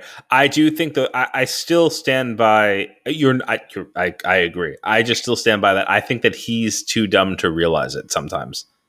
I don't think that it's in little things. I thought that was true, but unfortunately, in the big things, I think he's a gross person, right? He's just done a really good job of masking it. The funny part about this whole scenario is, if Tom were anchor, Jane were producer, and Aaron were the on the ground reporter, it would be perfect. Yeah, it'd be a great team. Right? It would be amazing. It would be the best news, right? But it doesn't work. But I was kind of going back to the circling back to the end for a second. So we talked about a little bit about Jane and how she's going to be. I feel like she's fully embedded now in the work life, and we don't really know much about her personal life. It seems like it's still kind of not in the forefront. Tom is lead anchor, whatever. But his marriage is a sham. It's right. It was just it's just a trophy wife type of thing. Yeah. So also embedded in this career that he doesn't even really care about the work itself, just kind of the fame, the accolades and the accolades. But Aaron he did win on the like he lost the work front, it seems like, but he won the personal life thing, and he of the three of them actually seems happy. Yeah, and I think that is really cool. That's really interesting. Well, I think all of them had, and so maybe that was the point of her, is to be the in the middle or whatever, or I don't know. Maybe you would phrase it as Tom being in the middle, because I feel like professionally she crushed everything ultimately. And personally, Aaron did, but is frustrated professionally. And Tom, I don't know, he's got all the things he wants, but I think it's all He's got hollow. It all, but it's all hollow. Yeah, it's just empty. Because he doesn't seem like, it's not just that she's a trophy wife. He basically like hand waves her. Yeah, he's like, go. I'm gonna go hang out with these other people. Like now. He doesn't, like, he got the job and he got the wife, but he doesn't particularly seem to be enjoying either of them. No, they don't seem to really like each other. No. It's bizarre. So maybe that's the better way to orient all of this. I mean, I thought on a character and a dialogue level, it's such an incredibly strongly written movie. Oh, yeah. I think overall, as the structure of the movie, it's of its time. It's not to say it's bad. I do think it's a good movie and well written in that regard. But the character moments and the dialogue, I mean, the whole alliteration of anxious anchors was incredible. That sequence we talking about when Paul is talking to Jane, and what my favorite line in the movie is, dark as it was when they were doing the layoffs, and Paul says something to the one older guy. Is there anything I could do for you? And he says, well, you could die.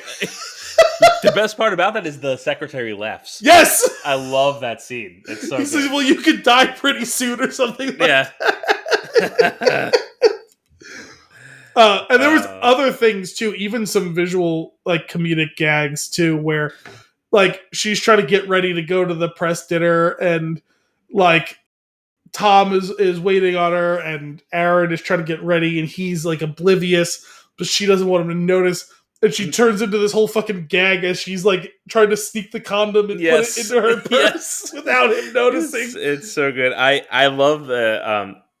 It's funny because, like, when Aaron is, like, when he's sent home, basically, like, everybody else is given a job and he's sent, like, we don't need you right now, and he goes home and he's just drinking his screwdriver and putting on the album, right? Yeah, that was so funny. But then I sent you the quote from that scene that I thought was so fun. I can sing while I'm reading. I'm singing and I'm reading both. Yes. Also, even, like, when he starts calling in and producing her, who's producing him. Yeah. And he does it, and Tom says the thing, and he goes, I say things, and they become so, or whatever, like whatever the was that he says. Yeah. He gives me like Albert Brooks gives me like a Gene Hackman and Superman vibe. Like a certain something's about, like, his delivery and his cadence. There was like a darkly whimsical aspect of some of it, I guess. Yeah. Is there any relation to the director, James Brooks? Not that I'm aware of. Yeah. He is, his brother is Bob Einstein. Was Bob Einstein. Albert Brooks changed his name to Albert Brooks because he didn't want to perform as Albert Einstein. Sure.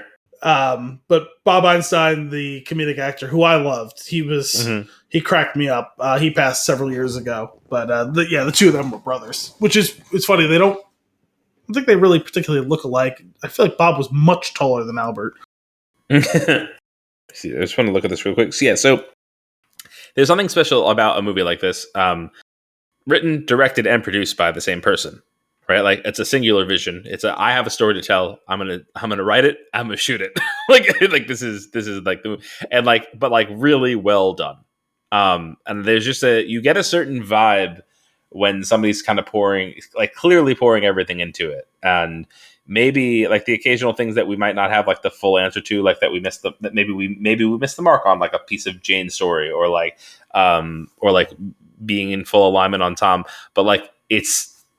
Like this director's, like, it's their story. They have the whole thing, and I kind of appreciate that. Well, he was a writer, right? Because he's only directed a couple of things. He wrote a million things, I think. Yeah. So he's more known as well, he wrote a bunch of like the Simpsons and stuff, right? I don't know, but I just know that I know that he was writer, and I also know that he did like all three of these things. So he was the creator of The Simpsons. Well, there you go. Or one of them anyway. But I'm looking at it now. He did As Good as It Gets with Jack Nicholson, Spanglish with Adam Sandler, Terms of Endearment. I know he's more known as a writer than a director. He only directed a handful of things. But I think this might have been the first project that he did all of it on. Gotcha. Yeah, but it was I don't know. It was just such a good movie. It's just like such a. Oh, there was the other piece of it that I thought was really interesting is the actual we get to experience the early years for a little bit of these characters, the later years for these characters for a little bit. But this movie is a snapshot in time of an experience that they all have. It's not a long period of time.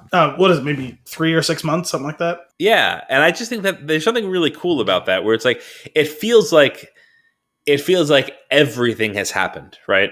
Like this whole lifelong experience, like a life's worth of experience in this moment, but it's just a moment in their lives, and they show the bookends to kind of almost, I don't know, exemplify that. And that it's there's these other things happened, and this is just the story. The story is in this pocket, and here's just some dressing to kind of to help it mean a little bit more. And I thought that was cool, because there's gonna be experience after experience after experience in these characters' lives in between all of that, but this is a snapshot of what their lives are. Yeah, and I thought that was really cool. Well, it was the most crucially important moment of their lives, of that company, all of that sort of stuff, and how these interactions informed what the rest of their lives will be like. Well, and I got that. It's kind of, that's also one of the things that reminded me of Newsroom. Is the time frame of the entire series of Newsroom is fairly compact for a television series. Yeah, across 3 seasons. What does it take place over the course of 2 or 3 years? Yeah, there's clearly so much before, and there will be so much after, but it's a slice. Yeah, that captures everything. And I like that storytelling. Yeah, no, it can be really powerful when you do it. It right. Yeah, most things are good when they do them well. Yeah, well, sure.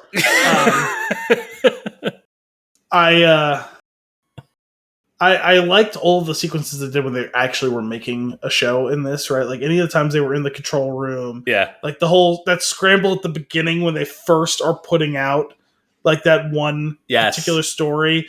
And Joan Cusack running into the what a ridiculous scene where she's sprinting with the tape trying to get slides under the file cabinet, jumps over the child getting their shoe. Who would not be there? The child in the hallway getting their shoe tied. I don't know. It was the 80s. It was a different time.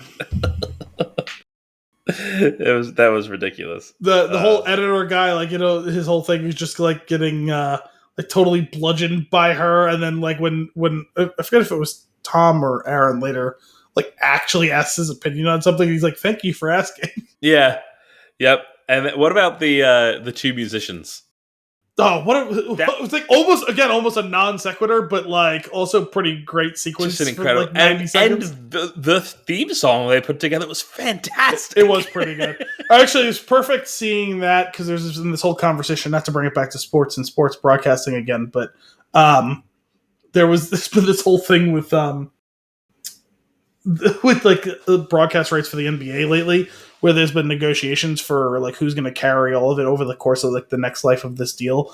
And the NBC used to carry it, and their basketball theme song is Round Ball Rock by John Tesh. And it was become this iconic bit of music. You've probably heard it before, whether you realized it or not. It's that's the whole thing. And so NBC hasn't carried basketball for maybe 15 years now or something like that, and they're trying to get back into it, and NBC announced they're going to get this package and that they're bringing it back. They're sending John Tesh back to the studio to re-record an updated version of it, all this sort of stuff. And people are going nuts for it. It's fuck, man. Sometimes there's a million theme songs that are just generic or whatever. They're fine, they're not offensive. Mm-hmm. But every once in a while you run into one where it's oh shit, that's just there's no reason to be as excited for this thing, whatever it is that this is introducing, as I am. Let's go. And it also reminds me of, you used to watch a lot more SNL than I did. Do you remember when Tim Robinson was on SNL? No. He was only on for like one season. He was like hired as a writer. He was only in like a handful of episodes. He didn't do very well on the show. They told him to leave. And then he did Detroiters, and then I think he should leave. But there was an iconic sketch that he was in where he plays John Tesh's brother, whatever it was supposed to be, and Vince Vaughn is playing John Tesh. Oh no, sorry, Jason Sudeikis is playing John Tesh. Vince Vaughn is supposed to be some like executive, and they're playing the song together. It's Sudeikis and Tim Robinson playing the song together, dressed ridiculously the way John Tesh is in like this like famous concert that he did, and they're putting lyrics to the song, and it's fucking awful. It's just awful. I'll find it for you after we're done and send it to you. It's because it's fucking hysterical. It is pure Tim Robinson cringe, and like anyway, back to the musicians with the whole, and even that was like, oh, the whole thing with the musicians was like it was like a callback to a line earlier in the movie, right? Because they're talking about like diversity in the workplace. Mm-hmm. They were talking about that they were like, some of them were uncomfortable with like some of the things they were asking for, and then you could see Paul and the station director guy are uncomfortable because obviously the musicians are supposed to be gay in the movie, and like they're uncomfortable with them, and then the two of them were just like crushing this fucking theme song. They're like, you can tell they're absolutely nailing it. They don't want to be there dealing with these guys, but also they're producing a phenomenal piece of music. Yep. But it's like going on in the background while something else is going on, right? Like I don't remember what interaction's happening there. Tom had just done the news, and they can't stop talking about it. Oh, that's right. They were celebrating his success, and these two guys are coming in to make the song while they were like trying. Yeah. They're like, we don't want to be doing this right now. We want to be celebrating this phenomenal report we just did. Right after as soon as they hit the last note, Paul turns to the other guy and he's like, "What, wasn't he just fantastic?" Yeah, that's right. They just keep going on with the conversation. It's horrible. I pulled up the quotes because I think it's worth going through a few. It's obviously the one that you mentioned before. It must be nice to always believe you know better. Blah, blah, blah. I love this one because it was kind of an embodiment of like the friendship that Aaron and Jane have. Like they're like they don't even need to talk to communicate with each other. They just know each other really well, right? The line is towards the end of the movie after the fire, or like closer, like the firings. Okay, I'll meet you at the place near the thing where we went that time. Oh yeah, they hang up the phone, and I just think that's so like I loved that. They're there. The next scene is them at the place. Yes, which is just wonderful. I remember laughing when they did that. I was like, "What?" And then they both show up, and there's no like debate as to what was going on. I did get the actual quote that you were talking about before. So it's now, if there's anything I can do for you, well, I certainly hope you'll die soon. Yes, that was. What do you do when your real life exceeds your dreams? Keep it to yourself. Keep it to yourself. Wouldn't this be a great world if insecurity and desperation made us more attractive? If needy was a turn on? The classic Aaron, he was great. Let me see what else I have. They have the whole thing between Aaron and Jane on here, which is great. The back and forth that you were talking about. A lot of alliteration from anxious anchors placed in powerful posts. This was a great scene. So they're walking through. So you see that like Paul actually has a touch of humanity, even if he is beholden to everybody else. He only shows it at the end when Jack Nicholson. We haven't talked about Jack Nicholson at all. That's exactly the line here. Bill, or Jack Nicholson, this is a brutal layoff, and all because they couldn't program Wednesday nights. You can make it less brutal by knocking $1 million off your salary. Bad joke. I'm sorry. Yeah, that was. I felt very indicative of how a lot of those conversations go with people like that. It's where it's like, I mean, honestly, it's one of those things where it's like, capitalism's fine. I have no problem with people making tons and tons of money. But at the end of the day, every time they announce one of these layoffs where it's like, whatever, like mega corporation, where it's like, we're going to be laying off 100 people. We're going to be laying off 1,000 people. And like 6 months earlier, you heard that like the board authorized $50 million compensation package. And it's like, you realize if you took $40 million. Everybody else gets to keep their job. Those people could all keep their jobs, right? Like, even get raises. Even if they didn't get raises. Yeah. Yeah. I hate that shit. Like, it's just, like, what is the difference between $40 and $50 million to a person? Like, to one person. Yeah. It's not at that level, you know? If it matters that much, you probably should be reevaluated. But I had no idea Jack Nicholson was in this movie until I started watching it. Yeah. That was a cool discovery. That was a nice treat. Just playing a dick.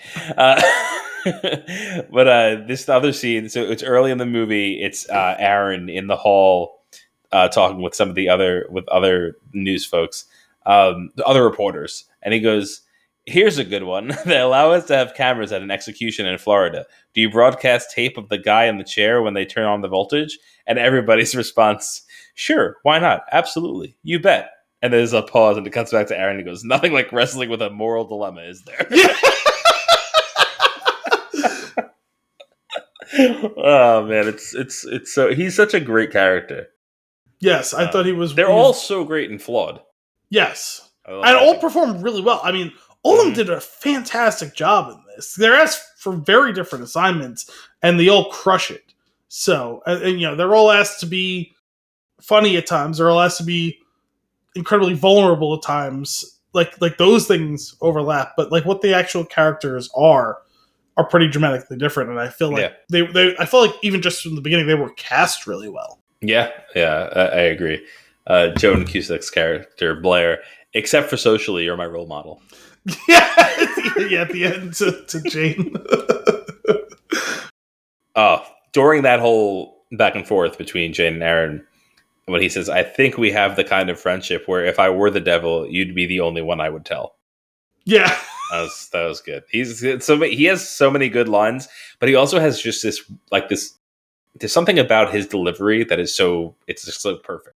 Yeah, no, he has like a strong sense of like pace in his cadence and like timing, like whether it's joke or even like sometimes where like he'll like it's an off speed pitch for him, but he will deliver a line that's like emotionally devastating, and his restraint in doing that is like really, really strong, where it leaves you like almost like leaning out to hear what's coming next as he like hits you with the fucking uppercut, you know? Yeah, which is funny with Tom giving Aaron these pointers on how to deliver lines at the news.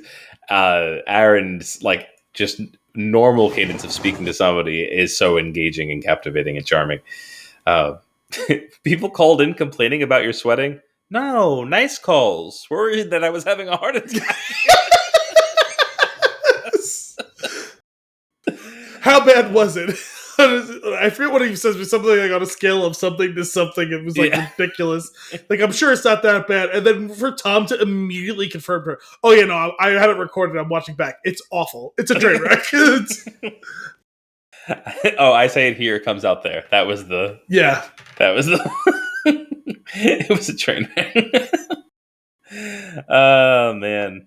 Oh, when he's interviewing the guy off the bus. Fuck. Can you use that? It depends on how slow the news day is. We should probably go through these quotes more regularly. Depends on the movie, I think. Yeah, a movie like this where dialogue is paramount. Yeah, absolutely. Just how noticeable is this, huh? Anyway, do you have anything else on this one? No, it was good. I'm glad we did it. I think we were both pleasantly surprised with the results. Yeah. It's made very happy. It's made me want to now continue to dig into some of this rabbit hole of movies that I mentioned when I watched that documentary a few months ago. I think the next one I probably want to tackle is Defending Your Life. Like the actual movie itself, not I think that's what the movie itself was called. But it's the one where he like dies and he's in purgatory, I guess, and he's got to do or say or prove whatever to find out whether he can go to heaven or hell or whatever, something along those lines. So that seemed interesting. That was one I think that he wrote and directed in addition to starring in. There's cool. A handful of those movies where that was the case, so I'm curious to see that whole thing. I would check that out. It's like him and Meryl Streep are the two main stars. I think Rip Torn is in that as well. What a name. Yeah. Amazing. Well, that's all for this week's episode of Flix in a Six. We hope you enjoyed it. As always, if you have a movie for us to review or nuggets for us to discuss, you can send those requests to flixinasix@thespintune.com. Tune in next week for more movie and beer goodness. Until then, I'm Anthony Costanzo. I'm Al Biolsi. Thanks for coming out.